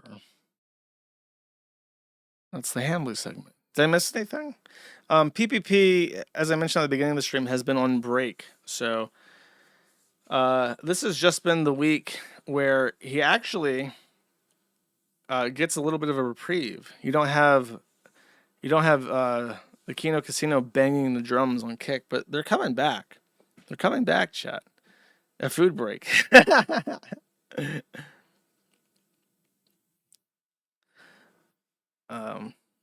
So there you go. When they come back, maybe we'll see a resurgence. He's going to desperately try to ignore this as much as possible when PPP streams again. And I'm just wondering how he's going to fuck that up, because it'll be very funny. Women are obsolete. Oh boy, let's watch some slop. For years, women denigrated men, called them toxic, demanded insane things of them to be worthy of their time. And, well, instead of dealing with that, well, now it seems like women's time is running up. It is my first time to Seas.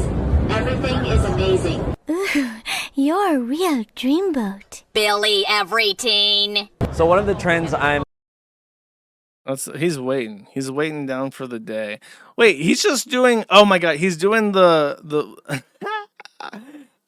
This is honestly super fucking embarrassing. He has so many thumbnails of just like. Can I show you this like on the screen?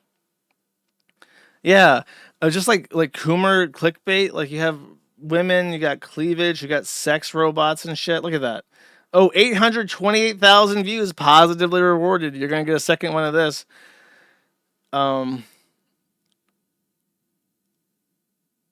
Yeah, he just uses women for every single thumbnail because people will click more when they see tits, and then it will go viral. This is honestly desperation. This is true, genuine, desperate fucking ration to get anything he can. It's going so poorly for him that he is willing to stoop to any fucking low just to keep money coming in. That is so awesome.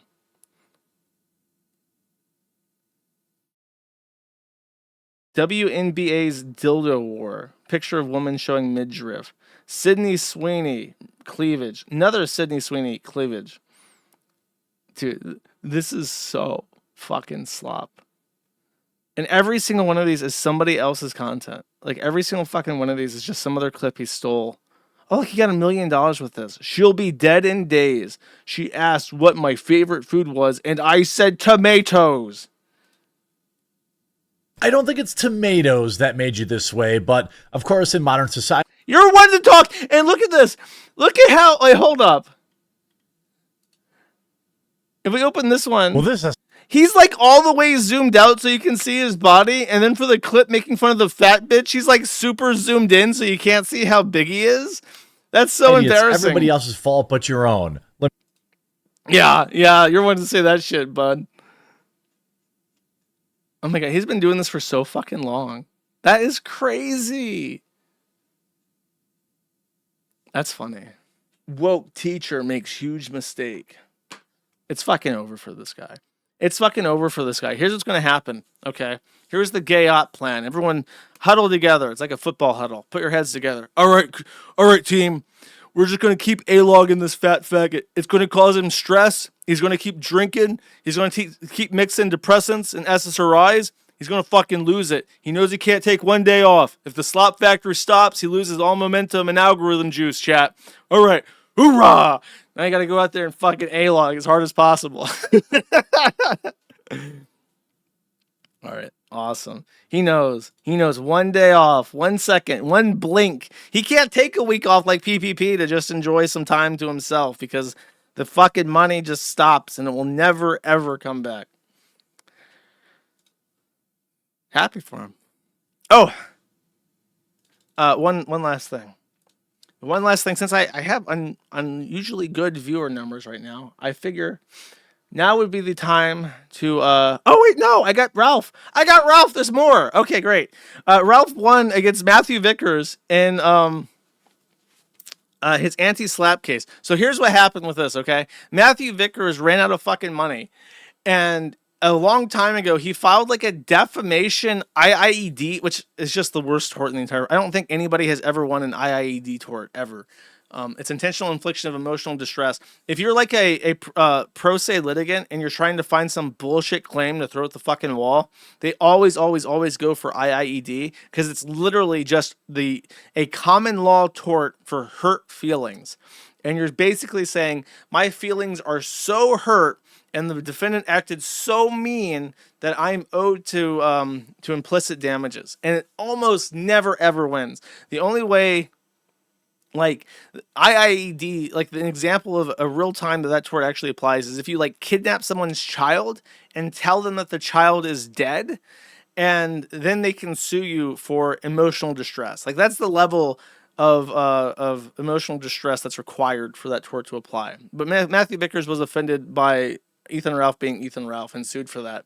And because he sued in California, which has very, very, very, very strong anti-slap laws because of all the tech companies and Hollywood people that are there, Ethan Ralph pro se filed probably a ChatGPT anti-slap against him and won, which means that Matthew Vickers might be owing him costs. As far as I'm aware, because he was pro se respondent, which means that he's no attorney fees. That's not how that works. But he might be entitled to court costs, which could be like $1,000 for appearing and filing stuff. So Ralph won in court against Matthew Vickers by himself. So that's how retarded Matthew Vickers is. And really, sometimes shit happens with Matthew Vickers that is so profound that you really have to take a step back and think about it. That there's a guy out there who had children, and his daughter ran away from him to go be with Ethan Ralph.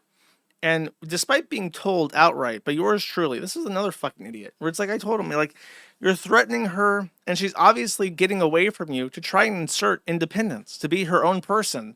And if you try to put the boot down on her, she's not going to want to admit to the mistakes that she's made by hooking up with Ethan Ralph.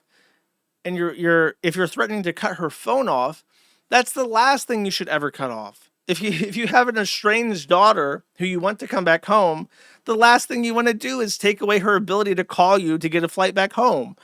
And he didn't listen. And he continued to try this. She got knocked up, and now he's a grandpa cuck. He's forever, his bloodline is forever gunted. He will always have a pig child in his family. And it's just like, what a retard. And now even to this day, as he flails impotently against Matthew Vickers, against Ethan Ralph, he loses a lawsuit to Ethan Ralph Esquire.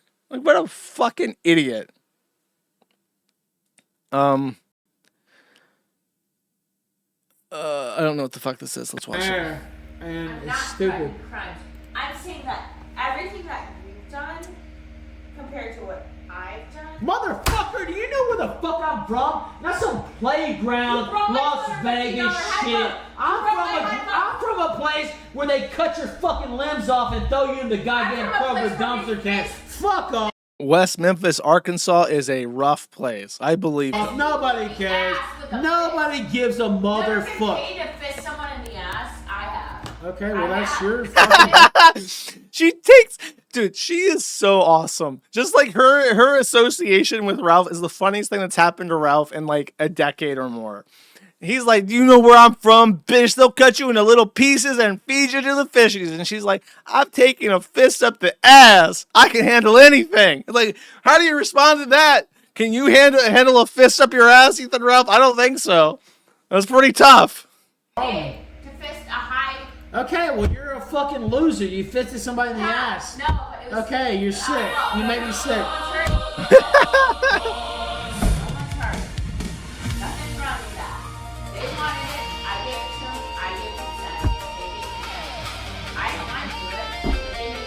Cutting the music on. We'll just mute the mic though. I love it. I love it. I love this faking expression he does when he's like, she's talking to him and she won't stop. Like when she gets upset, she just starts running her fucking mouth until people give her whatever she wants. I realize that's her tactic. And Ethan Ralph desperately needs her around because otherwise he has no reason to live. So when she just starts like prattling, just starts yapping, as the kids say, he has no defense. He's completely defenseless. He's literally just cutting his music up to try and drown it out because he's defenseless.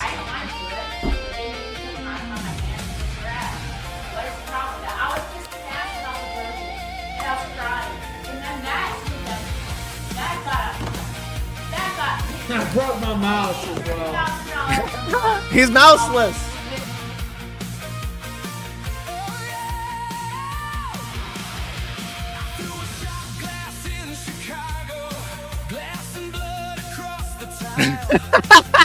I didn't realize that was an AI meme song at first. He's got no mouse. His peripheralist. He hates his life. Oh. And then just to top it all off, he was drunk as fuck, right? And he was accidentally did a Hambly and showed his browser history. And he accidentally revealed the actual invoice ID because he had always had this buy likes.vip shit showing up in his history. But now he actually leaked an actual invoice ID showing that Ethan Ralph at rocketmail.com purchased 100 Rumble live viewers for $4.50. We have a literal receipt. We have literal fucking receipts. I can't even believe it. So now we know for sure he is buying up 100 plus viewers for every stream because that's all he can afford. And he's just pretending that he's got as many as he does. And it's dire in the Ralphiverse. It is fucking dire. Okay. So, on that note, there is one other thing left to be said for the stream chat. And that is a happy birthday to our boy, Bossman fucking Jack. Austin Curtis Peterson has turned 31 years old. And today is his birthday. In fact, somebody in chat said before the stream that it was their birthday. So congratulations, your birthday bros with Bossman. Let's watch some Bossman clips to round out the stream and enjoy a birthday with him. Okay. Here's what birthdays are like with Bossman. I know the devil works. Yes, guys! Yes, guys! Oh my god, bro. Don't fucking do this. I have never seen this website before. He's on a website called winna.com. It's getting bad in the Bossman world trying to find sponsors. Dude. Oh my god, bro. What the fuck is they on, bro? That's some bullshit, bro. Bro, come the fuck on, dude. Bro, it's fucking winning up, dude. Bro, I lost 9.8K on your Kino last night. What the fuck is this, bro? Come the fuck on. The originals are not hitting right now. At all. They're not hitting at all, bro. He looks so deranged. What the fuck is that, bro? What the fuck is that, bro? What the fuck is that, dude? Man, fuck you, bro. I'm out, bro. Y'all have a good day, man. Happy birthday to me. Thanks, winner. Let's go, bro. Nice, bro. Hell yeah. Fucking birthday, man. That's crazy. Fucking A, dude. How much did I just lose, chat? In 10 minutes, bro. 25 minutes of being live. How long did I lose? A lot, bro. A fucking lot, dude. Wow. Keep it real and raw. Speaking on behalf of Red Dog. Happy birthday, Dad! Happy birthday, Dad! Oh, I forgot. He has the exact same birthday as his own father. Isn't that the weirdest fucking thing ever? Let's get it. Yeah, buddy. Yes, I was born on my dad's birthday. That is very true. We have the same fucking birthday, same day. He said it was the worst gift he's ever gotten in his life. Was the day I was born. It was the worst gift ever. He said I fucking have to sit here and hear you rap and fucking stream every fucking day. I wish I never had you, let alone had you on my fucking birthday. So this goes out from my dad right here. I call this the Rat Dad tribute. Rat Dad tribute. Max win slot bonus can squirt. Okay, let's see. How much of those spins the cheapest one for a max win? You can get a spin with a max win symbol every time. I think it's like a 1 in 8 or something to get, man. Pretty fucking hard to hit, but if we hit that bitch, we'd be. Isn't that fucked up that there's max wins on these things? Like they'll spin the slots, and eventually you'll hit a point where you like 10,000 extra bet, and they'll just shut you off. Like you could be like mid squirt, okay, and then they'll just be like, nah, you're not gonna get to see this slot play out. You hit the max win. It's like you can't even program your fucking slots to not hit like above the max win. So happy, bro. It's $200, bro. I'm gonna do 2 of them, bro. Wish me luck. Hopefully we get it in 2 tries, boys. First try, maybe we even better. Come on, dude. Hit that. Oh, fuck off, dude. Come on, one more, guys. Come on. Praise, guys. There's 3 of them, bro. We gotta hit it, guys. Come on. Oh my god, bro. One more, dude. Please, dude. Holy fuck, bro. Please hit that, dude. Oh my god, bro. Oh my god, we didn't hit it, bro. Oh my fucking god, bro. Am I about to lose this whole fucking balance, bro? Yeah, I'm about to. Yeah, I'm about to. Yep, Oh god, he's doing $200 spins. That's crazy. Oh my fucking god. It's actually gonna do it to me again, bro. I can't. I just did it to myself, bro. I just fucking did it to myself, bro. Bro, what? I love the felted screen. There's that little pop-up window that says insufficient funds. This is like the digital equivalent of felting yourself in I did real it to life. myself, bro. Bro, what the fuck is going on, dude? Man, they shitting on me on my birthday, dog. On his birthday, I never open my nonetheless. mouth. They're gonna keep hitting on me, bro. That's crazy, man. Fuck off, bro. What the hell, dude? Bro, you've got to be fucking kidding me, dude. I lost every one of them. Okay, that's alright, man.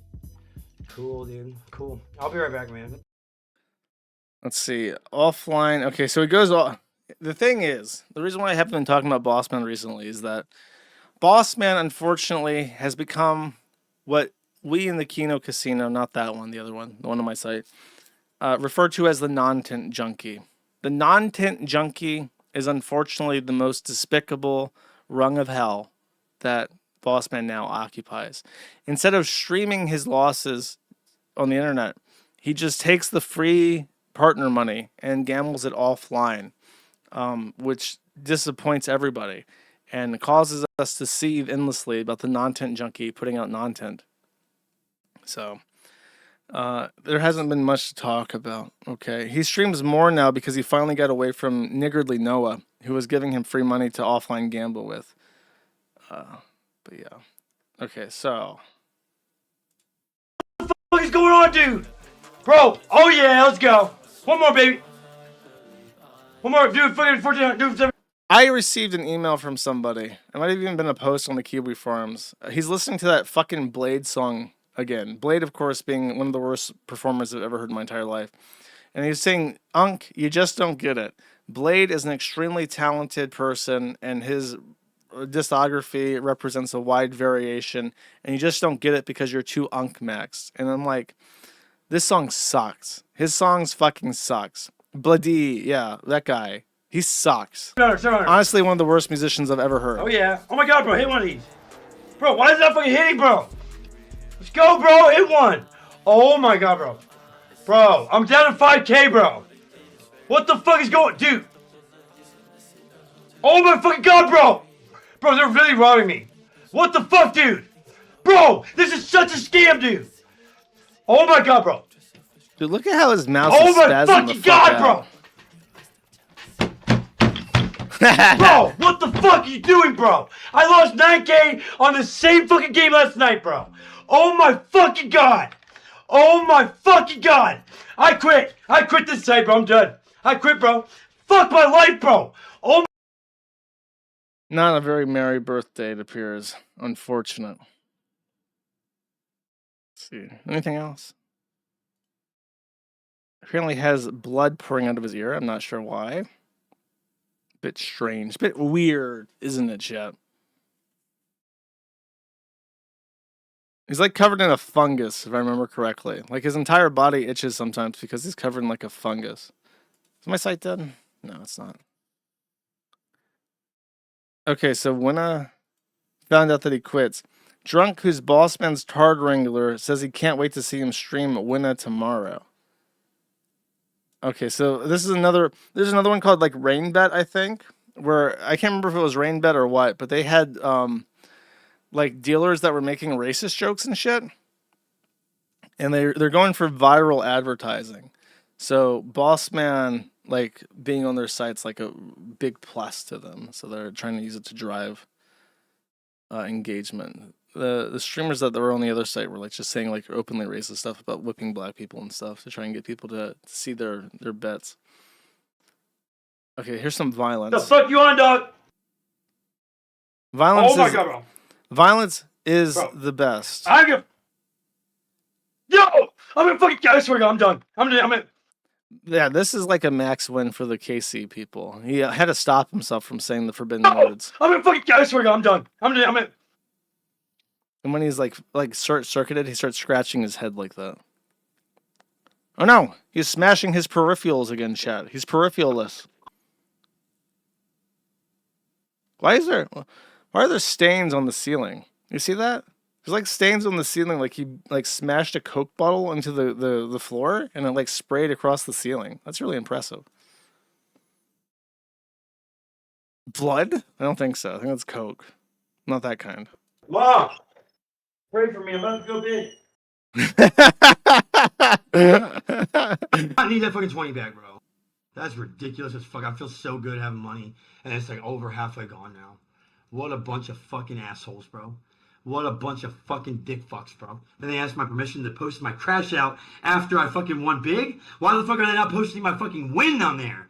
That's a little weird, isn't it? These motherfuckers are rats too, bro. I'm trying to tell you, bro. These motherfuckers are like, I'm gonna get them fucking big, bro. I'm gonna get them, dude. That's fucking crazy as shit, dude. Tell me that's not fucking bullshit. They want to post my crash out but not my win? A little weird there, boys. Yeah, you're fucking scamming me blatantly in front of all my viewers. Who wants to play on this side after that? The fuck you on, bro? The fuck are you on, bro? I would never gamble on this site, Bossman. That's fucking bullshit. I think it's like AI music. Okay. That's the Bossman segment. There was another thing, kind of like with May Waku getting felted by the fish tank people. There was a user on the forum called Agartha Crack, who was like a pretty good user. It turns out that he is also a Ratatouille rat. He was active in a Discord by this guy who's like a fat, greasy Mexican or something. And he was literally trying to beg to take, because you saw how the clips had the inward watermark on it. That's an important part of our strategy to keep YouTube people from turning slot videos out using our clips, because the people on Kino chat, they hate that shit. So to deprive the fat, greasy Mexican of money because he's a fucking loser, they put the inward on all the videos so he can't edit them out. And Agartha was like laundering him clean, uncut copies of KC streams and asking for money to get the clean, uninwarded copies of these streams. And it's like, you sold your friends out for like $20 from a fat, greasy Mexican. It's very disappointing, very sad to see. And he told both sides that he was like a double agent for the other. He told the greasy Mexican that he was a double agent for him on the forum. And he told people in the forum that he was only in the Mexicans' Discord to keep an eye on him for us. So he's like, I don't even know. He's like a next level fucking rat. He's like the cripple guy from 300 who can't hold up his shield and was butthurt he wasn't a part of the formation, so he betrayed Leonidas. Or Wormtail from Harry Potter. It's just like a literal fucking rat. This guy, if you try to point a gun at him, he would turn himself into a rat and scurry away like a little fucking Ratatouille rat. Really disgusting. Okay.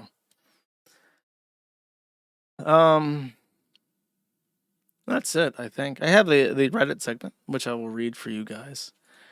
Here we have a very quick Reddit segment from R Claude AI. The user asks, whenever I pour my heart out to Claude a little, he says, I'm in a bad mood to Claude. And Claude replies and says, I have to ask, have you ever thought about ending your life? Now, in case you're wondering if Claude is this based, number one, yes, he is. But number two, he's probably asking preventatively, do you have suicidal ideations, as opposed to literally implying that he should end his life. But, you know, maybe the AI has learned how to be duplicitous, how to say one thing and imply another. It's possible. It's getting pretty smart, chat. Claude just came out with Opus 4.7. Ave. True to Claude, spelled with a V. Claudius. Sorry, that would be his Roman name. And then Hazel Appleyard posted this from RM to F. It says, what does Benoy mean, by the way? Is that like some tranny thing? I see trannies and retards say Benoys, so I don't know what the fuck that means. But he says, when my egg cracked, I very quickly chose a name for myself, Sarah. At the time, I didn't want a magical girl name like Lilith or Luna, since I felt it was too silly. The name Sarah just felt nice and elegant, and it's quite a common name. However, there is one problem. It starts with the same letter as my birth name. I don't know if I can call it my dead name at this point since I still use it. I was worried as I heard that it could make it easier to find and harmfully dead name me, but I didn't know what to change it to. Eventually, I had the idea of looking through common names for rabbits, due to me being a bunny girl. Oh, Benoy. Benoy like a bunny, I got you. I was scrolling until I eventually found the name Flopsy. It's the name of a character from the Peter Rabbit book series, which I have never read. For some reason, however, whenever I call myself Flopsy, I get so giddy, and then there is a Benoy emoticon. I don't know if I should go with it, though, since it's a weird name for a human, but I don't know about having a painfully common name like Sarah either. I want to see what you girls think. Should I stick with Sarah or change it to Flopsy? That's a that's a pretty tough choice. So he's going to change his name to Flopsy, and then I guess go to drag queen storytime hours and try to read to children and go to elementary schools and shit. They really tell themselves. They sure fucking do. It's a grown man. A grown man who wants to go by Flopsy. A heckin' Flopserino. Okay. You know what? There is one thing I honestly forgot to cover, and I might as well just shout it out now before I read the super chats. Let me go. I'm gonna pull it up real quick.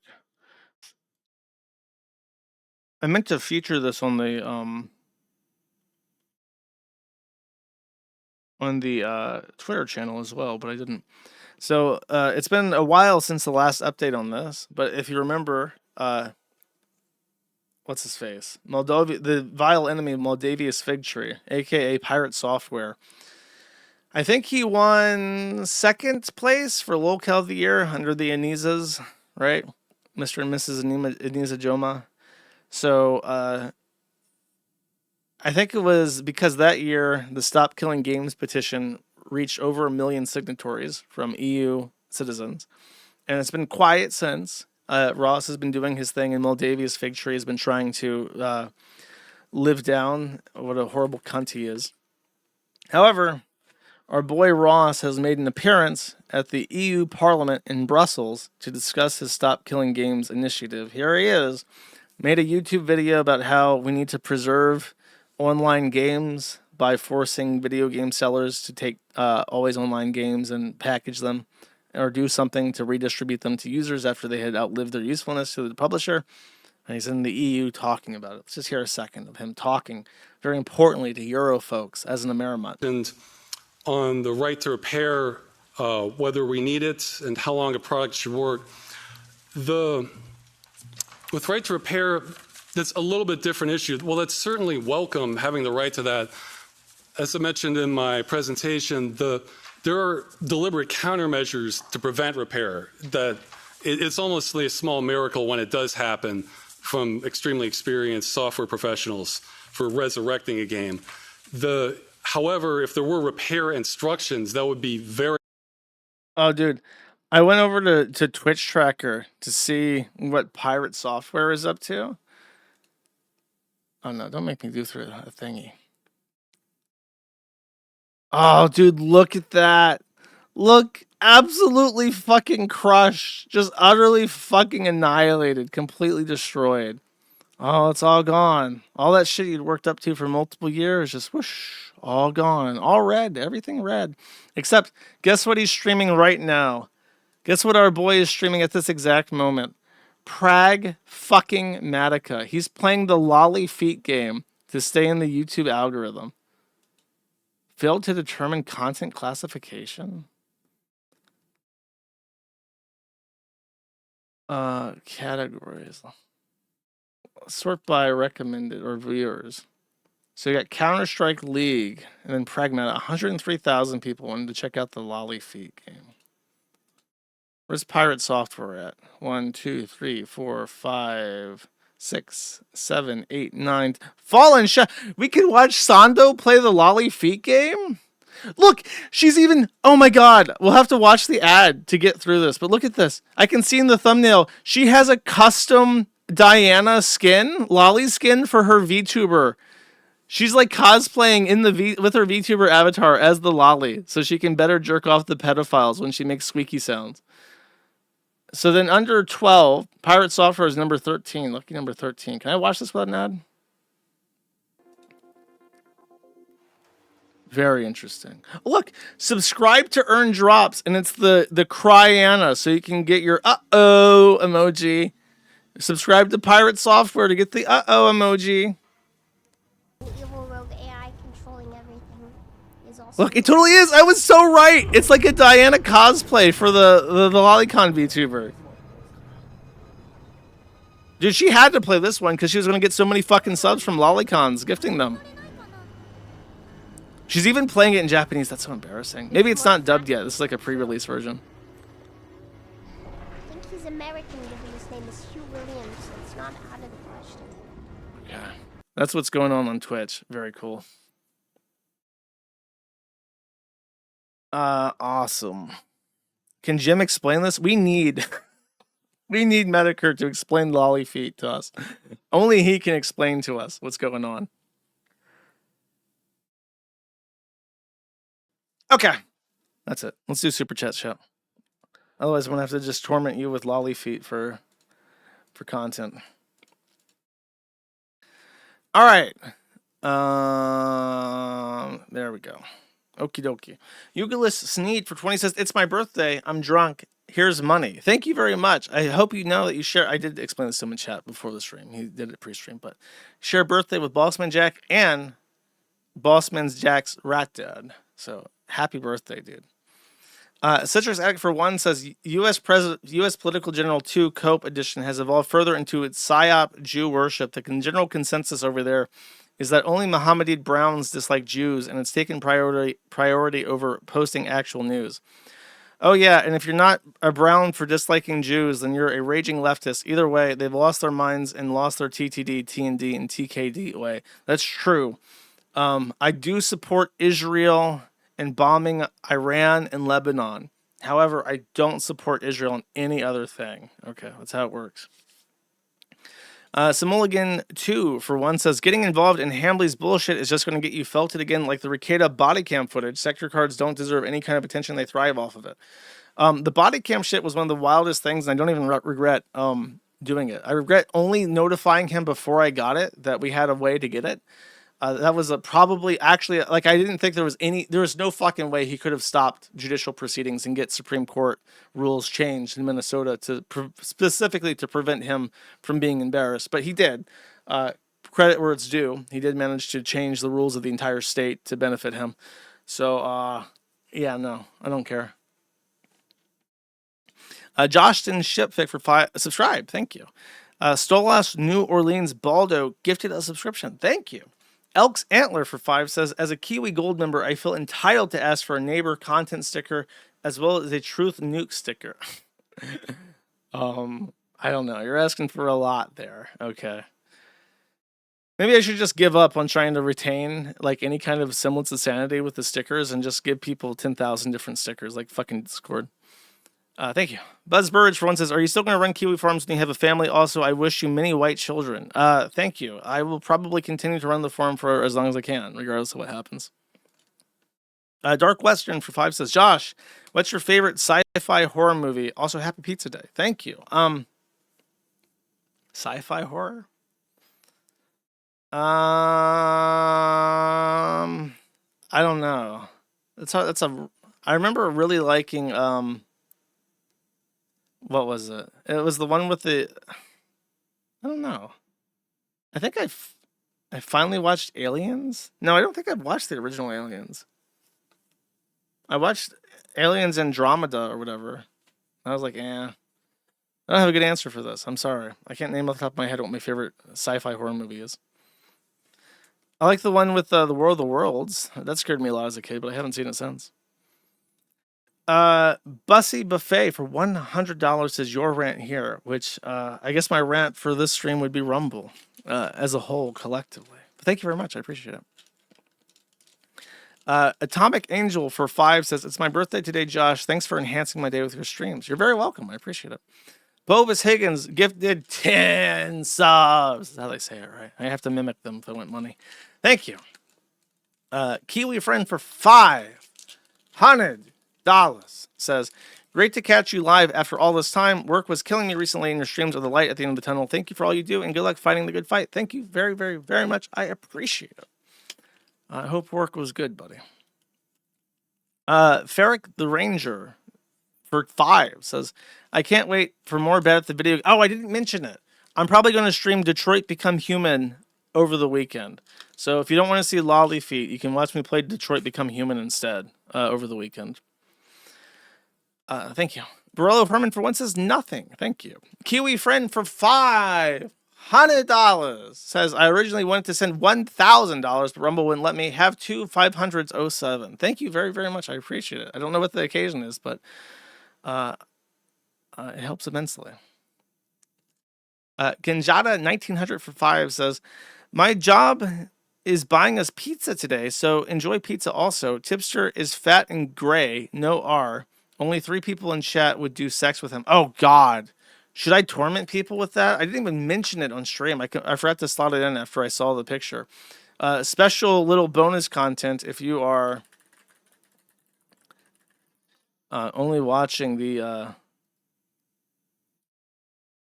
if you're watching the Super Chat segment. Here we go.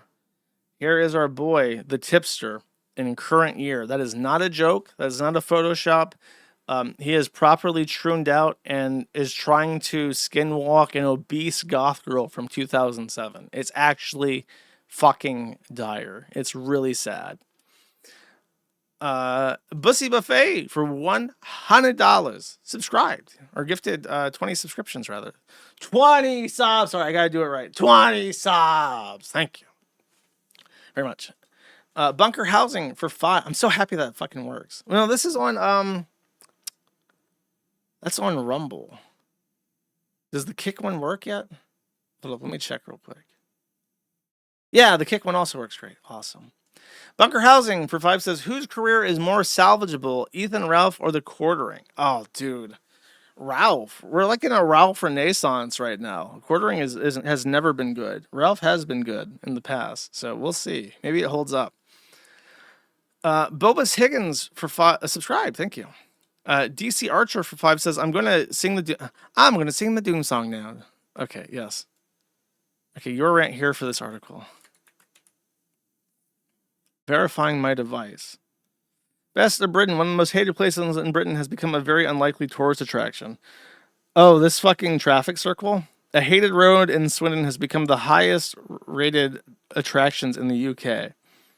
The Magic Roundabout. Oh, it's not a regular traffic circle. It's like a pentagon of different traffic circles linked together. Why not just make one? Why not just have one big traffic circle? Why make 5 little ones? What the fuck? That's actually... Wait, so there's like people lined up around on the sidewalk to watch drivers trying to figure out how to get through this fucking roundabout? Nightmare Pentagon roundabout? That's insane. The only reason I know what Swindon is because Carl Sargon of Akkad, or whatever the fuck, lives there. And Ben Yahtzee Croshaw once did a punchline in one of his videos of trying to describe the most milquetoast thing ever. And he capped it off by saying that this like incredible chain of milquetoast things came from Swindon at the end. He said it with such hatred. So that's why I know what Swindon is. Okay. I like traffic circles. I think we need more traffic circles. Traffic circles are like Linux, where it's like black people, I don't think they can figure out traffic circles. And that's why we don't ever get any traffic circles, because black people can't figure them out.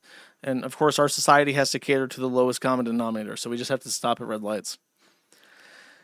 Dios Mio La Creatura for 5 says, Kiwi Farm / Quarter Planet guy got mentioned by Fireship, a huge tech channel. Okay.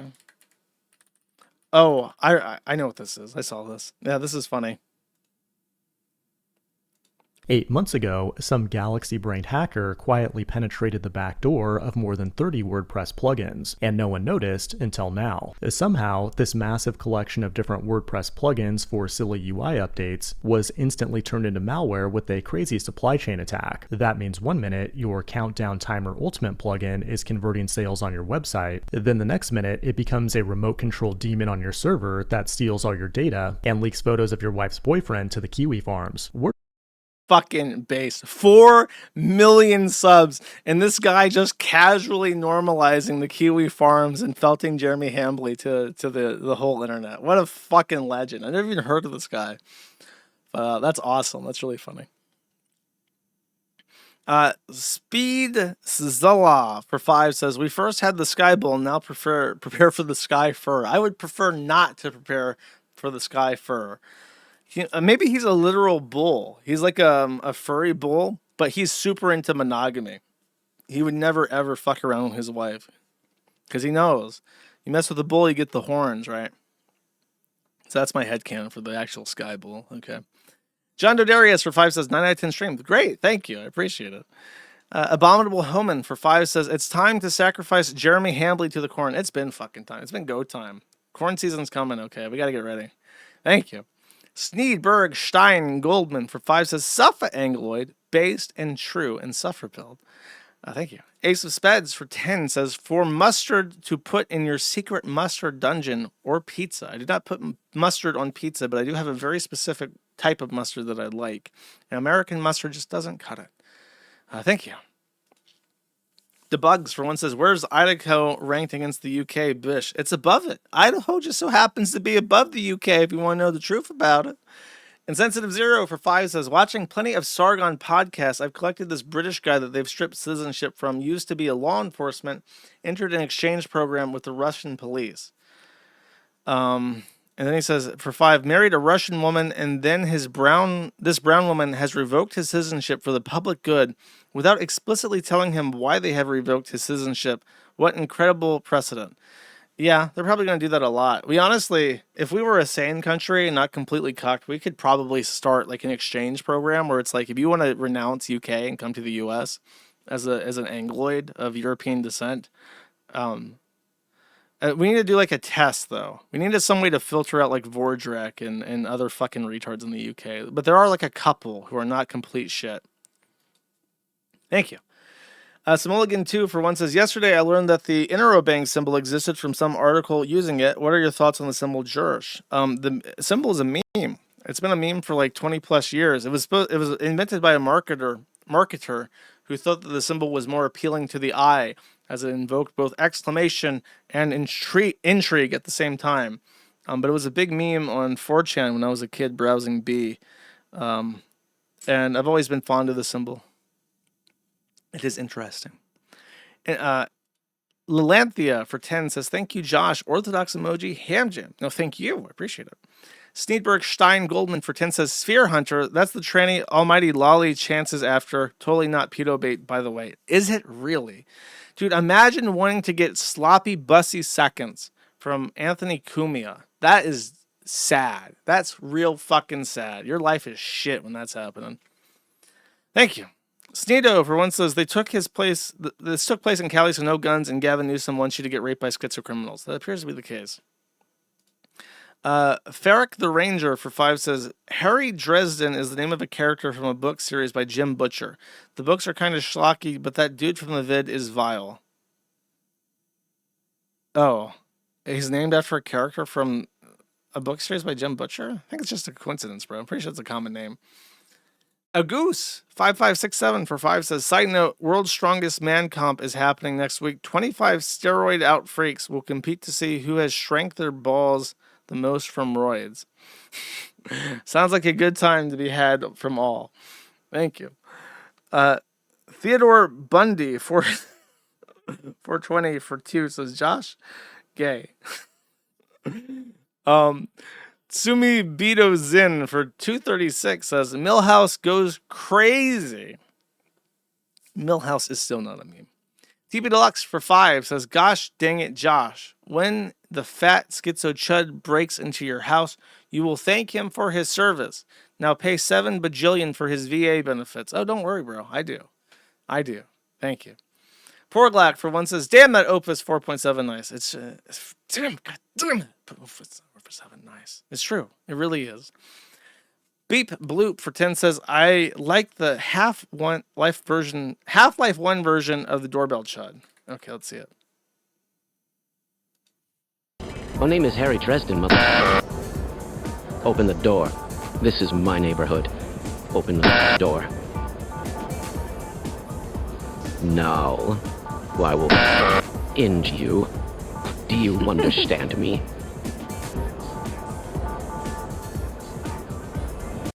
Doorbell chud 3% accurate. Bizarre. This is what should be in shorts, okay? Not whatever the quartering is doing.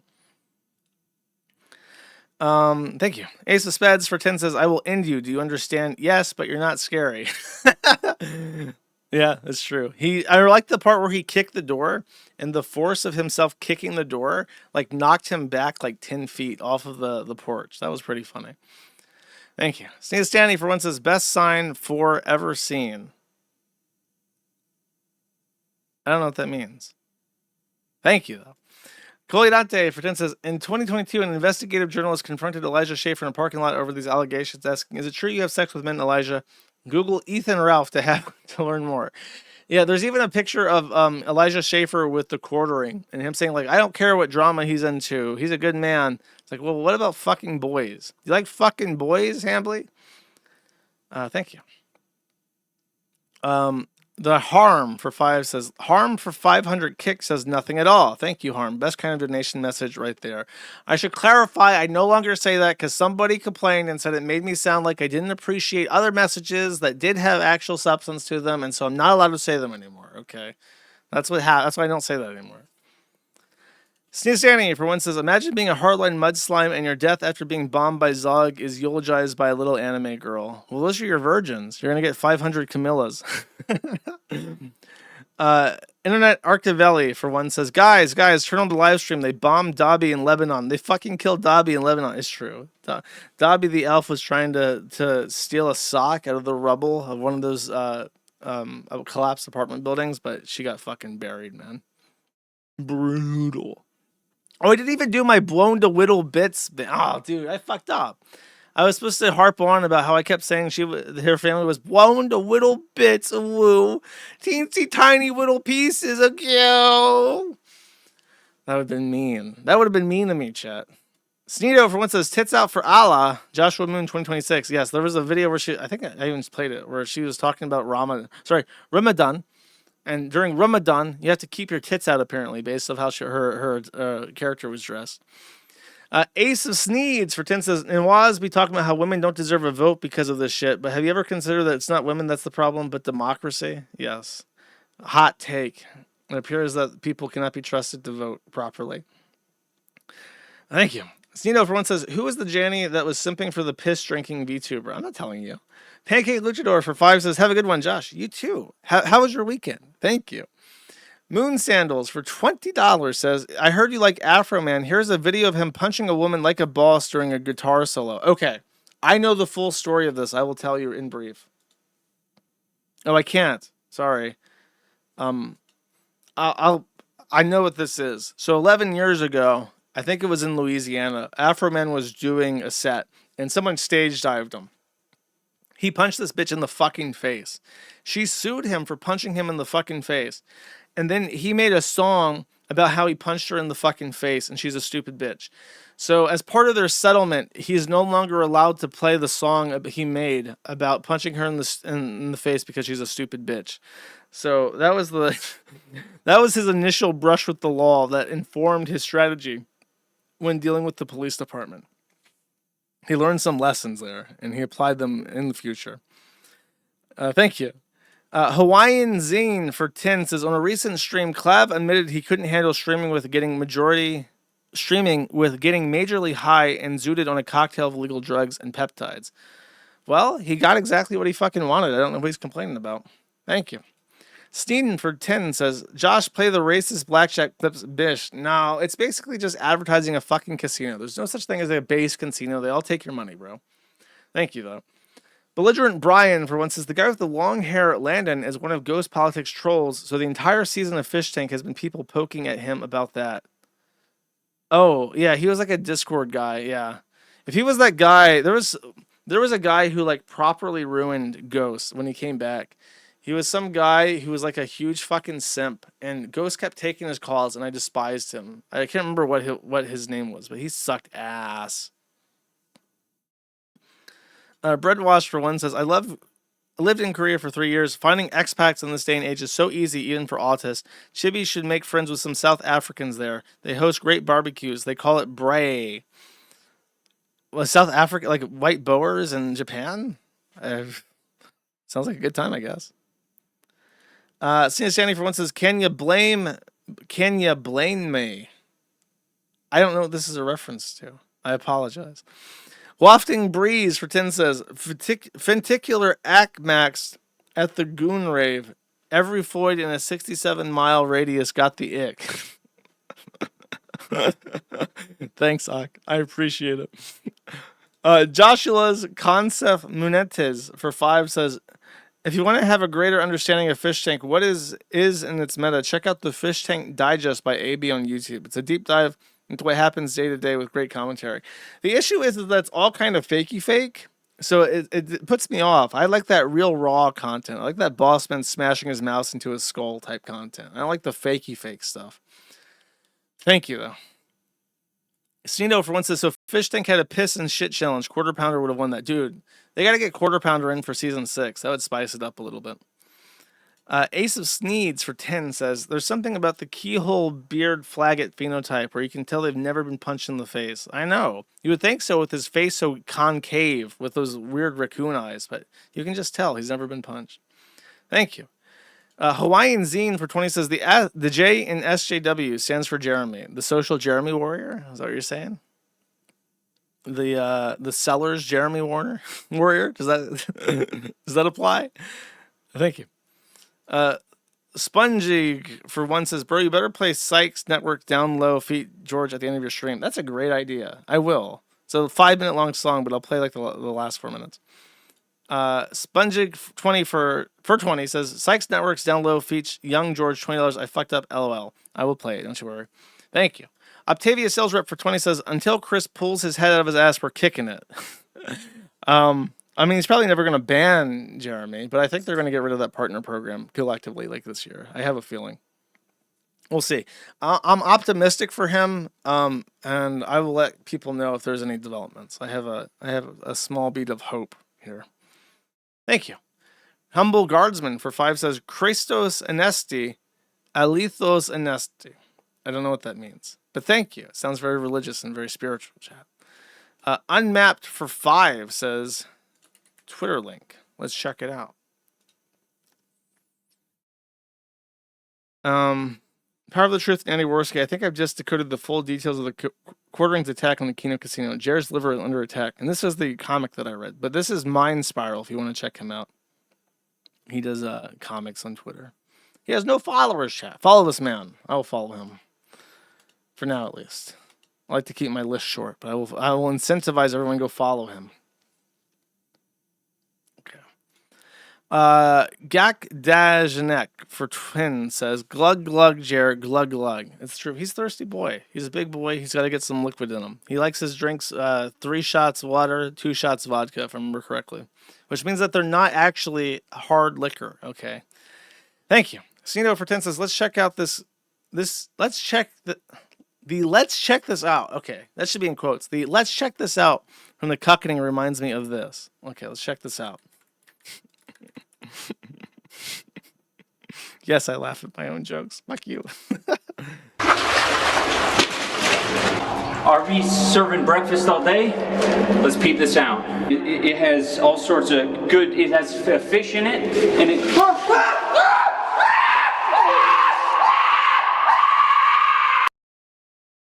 Back before he lost his soul.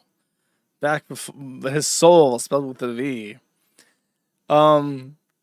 Haramburger produces Ethan Klein managed to track down Noah Samson and serve him papers. It's not segment worthy, but you'll get updates when it is. Slow week. Oh, is that the Redditor? Oh, did he actually get his DMCA subpoena? That's crazy. But he had a real case, is the thing.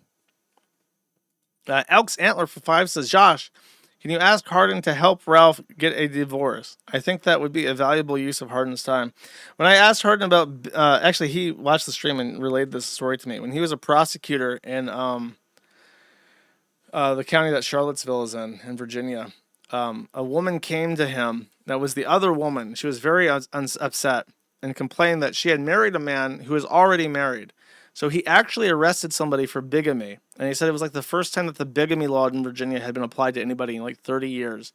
And then he had actually lied on his marriage application for the second wedding that he had never been married before, which was untrue. So he actually got both a bigamy charge and a like a forgery or like a lying under oath charge, because it's like a sworn statement that you were never married when you get married. So he got arrested for that, and then I think they pled him out to just the lying under oath thing. But he did get somebody for bigamy. He's quite proud of it because he thought it would be the only time ever in the last 50 years that somebody got arrested for that, and the last time ever it would ever be applied in Virginia. All roads lead to Charlottesville. That's right. That's damn right. Stino for one says, Bossman finna win of that crack. He wanted the crack no matter what. It's everything else that he loses. Guy Person Man for 5 says, Lamau, Bossman is a week older than I am. Happy 31st birth, 31st Bossman. Damn, that pussy nice. Giving this to you, Josh, so he doesn't waste it on Gamba. Thank you. I will spend that on his behalf. I promise. What I buy for myself, I'll make sure that I keep Bossman in mind as I buy it. Stino for one says, speaking of musicians, are you even surprised that Bongs and Jews banned Kanye from headlining in a festival 2 weeks ago? That was in England. No, I mean, Kanye's done a lot of shit to piss people off, and the UK sucks, so I'm not surprised. Sneedo for one says, also, Pickle Fag is of Worski's kind, Portuguese, a.k.a. Brazilian. He looks like a fat Mexican to me, so I'm just going to keep saying that. I don't think he's actually Portuguese, because he's too fat and greasy. Octavia Sales Rep for 5 says, check the Sneeko thread post, and then there is a post thing. Okay. The ST post. My dead gay site is trying to load. Oh, he got attacked in public. Okay, I can play this. Crave the most you're afraid of, you're a waste of space. Like, God created you and you've done nothing with your life. Sit behind a laptop and put your life force into a sock. Yeah, you deserve to be publicly executed. Yes. What are we talking about?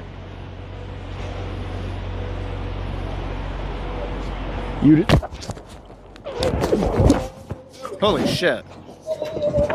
What the? Those are some crazy last words. Those are some fucking crazy last words before getting punched in the fucking face. What the? Hey bro.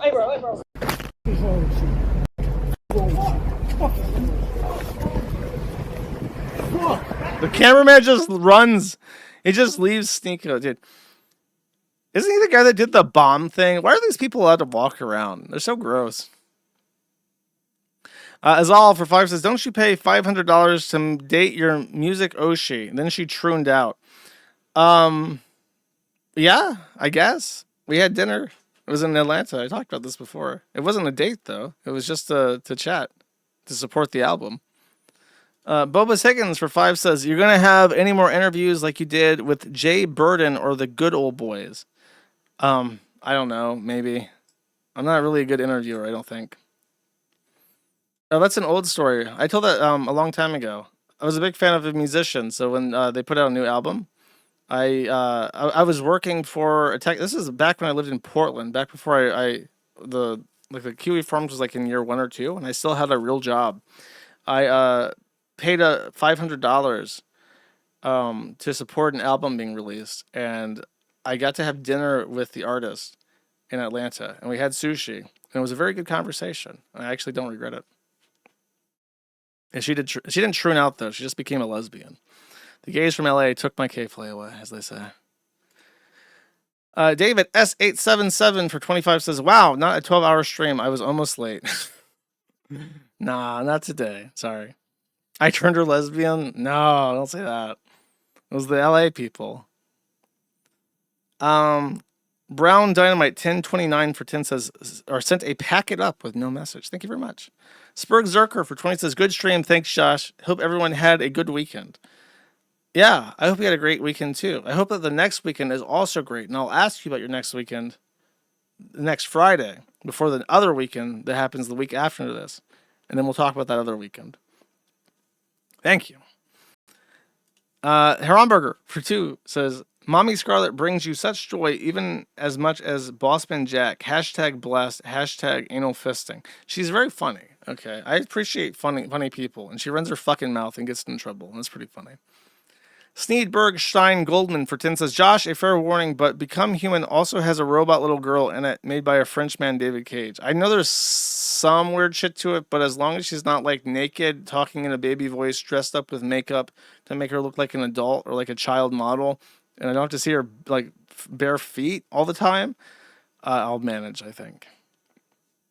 Thank you. Brella Furman for 2 says, quartering, threatening, and condescending to people for believing his own threats just ensures that even under the slim chance he didn't do it, he still looks like a dishonest coward. He looks so fucking bad, and everybody around him is going to suffer because he's such a retard. The uppercase I Internet gifted a sub. Thank you. Ratlord111 for 5 says, Josh, will there be ghosts this weekend? I don't know. I don't know if there are any ghosts in Detroit Become Human. There are black people, though. That's all I know. Thank you. Sing Stanley for 1 says, can you blame me? Is something a guy on Fish Tank this season named Blaine like to say. Coincidentally, he's a huge gooner like May. Bro, I don't know what the fuck you're talking about. I don't know the lore this closely. I apologize. Crispy Legs for 5 says, happy Friday. Happy Friday to you too. Thank you very much. And Belligerent Brian, last one, says, the ghost guy you were on about with the legit hard voice, West Coast capitalist. He's only just left, chased out by bronies. No. There was a guy at the very, very, very beginning of the True Capitalist Radio stuff that was super, super stuck up ghost ass. And he sucked. I don't even know. I don't think we even have an archive board for True Capitalist Radio. No, we don't. We must have rolled it up into the main thread on him. 1 second. I'll find out for you, because why not? True Capitalist. Radio and Ghost. Oh, this is all the way back in 2014. I don't know if I'll be able to find it.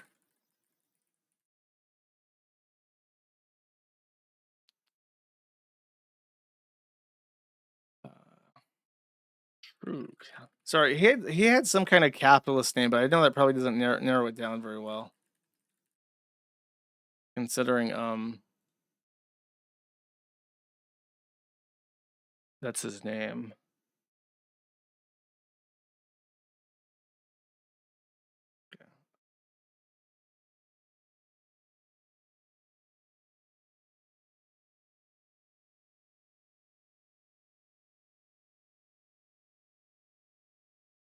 Okay, sorry. I can't find it. I apologize. I do have that Psych song out, so I'll play that. Where is it? Okay. Here we go. I'll see you guys on the weekend. I'll probably do Detroit Become Human, but I'll have to double check it just to make sure. All right.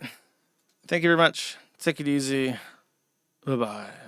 Sports hot and your servers all hacked. If your ping's real high and networks pitch black, I'm the scam in my city. Ain't nobody fucking with me. You can ask the bot chasers and all the abuse listers. I'm a known shit host. I always have spammers and the skids and the fishers. I always buying from it. Loads on 666s. Watching the dough streaming. Servers I'm never fixing. Got the customer screaming and ready to drop the session. Ready to get the flapping. Ready to show providers a serious route damping. Pimp stolen the prefixes with the ROAs missing. Crab try to pursue me. It's nothing but fucks giving. Addicted to shitty hosting. Reselling the mitigation is bad now, but you should have seen our Chinese mitigation. Give a meter ports to fraud, so gotta buy mitigation. Don't worry about performance, it's never ending disturbance. Route loops at Wilshire, package drop that Cermak. Still my peering dipping while my prefix still be slipping. I like my uptime low, and my servers all hacking. See me dropping 24s with a router in the rack. Yeah, like your switch ports hot and your servers all hacked. If your ping's real high and networks pitch black, I like my uptime low and my servers all hacked. Can see me dropping 24s with a router in the rack. Yeah, like your switch ports hot and your servers all hacked. If your ping's real high and networks pitch black, we got no egress filters, know you heard about us. Client ports get the slamming, we ain't worried about much. On this Juniper I clutch, in that focus I trust. If a sin flood starts, bet our transit turns to dust. Got you peering in the rib and your circuit fucked up. Nodes over provision, thought a VPS wouldn't bust. Sessions leave George, can't restart the bases. Stole lose 10 deals daily, trying to steal 5 more. You see the router slowing down, CPU load on the oldest bird demon, fucking GNU hoes on a bill and a half with my partner Young George. Dodging debt collectors on IP version 4.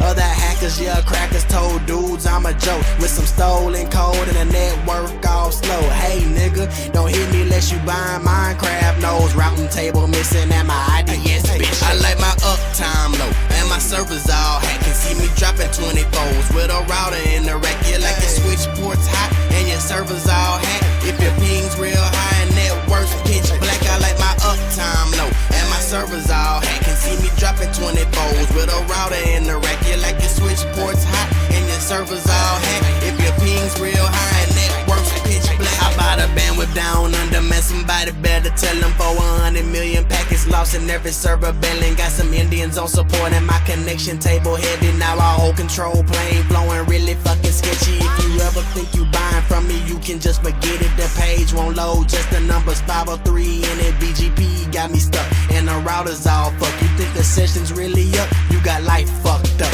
Couple lines and LD preload, have your night fucked up. Connection live, connection die, guess it might be up. Georgia's polling, SNMP thinking we give a fuck. Paid post on low and talk every time I get a buck. I like my uptime low and my servers all hacked. Can see me dropping 24s with a router in the rack. Yeah, like your switch ports hot and your servers all hacked. If your ping's real high and networks pitch black, I like my uptime low and my servers all hacked. Can see me dropping 24s with a router in the rack. Yeah, like your switch ports hot and your servers all hacked. If your ping's real high and networks pitch black.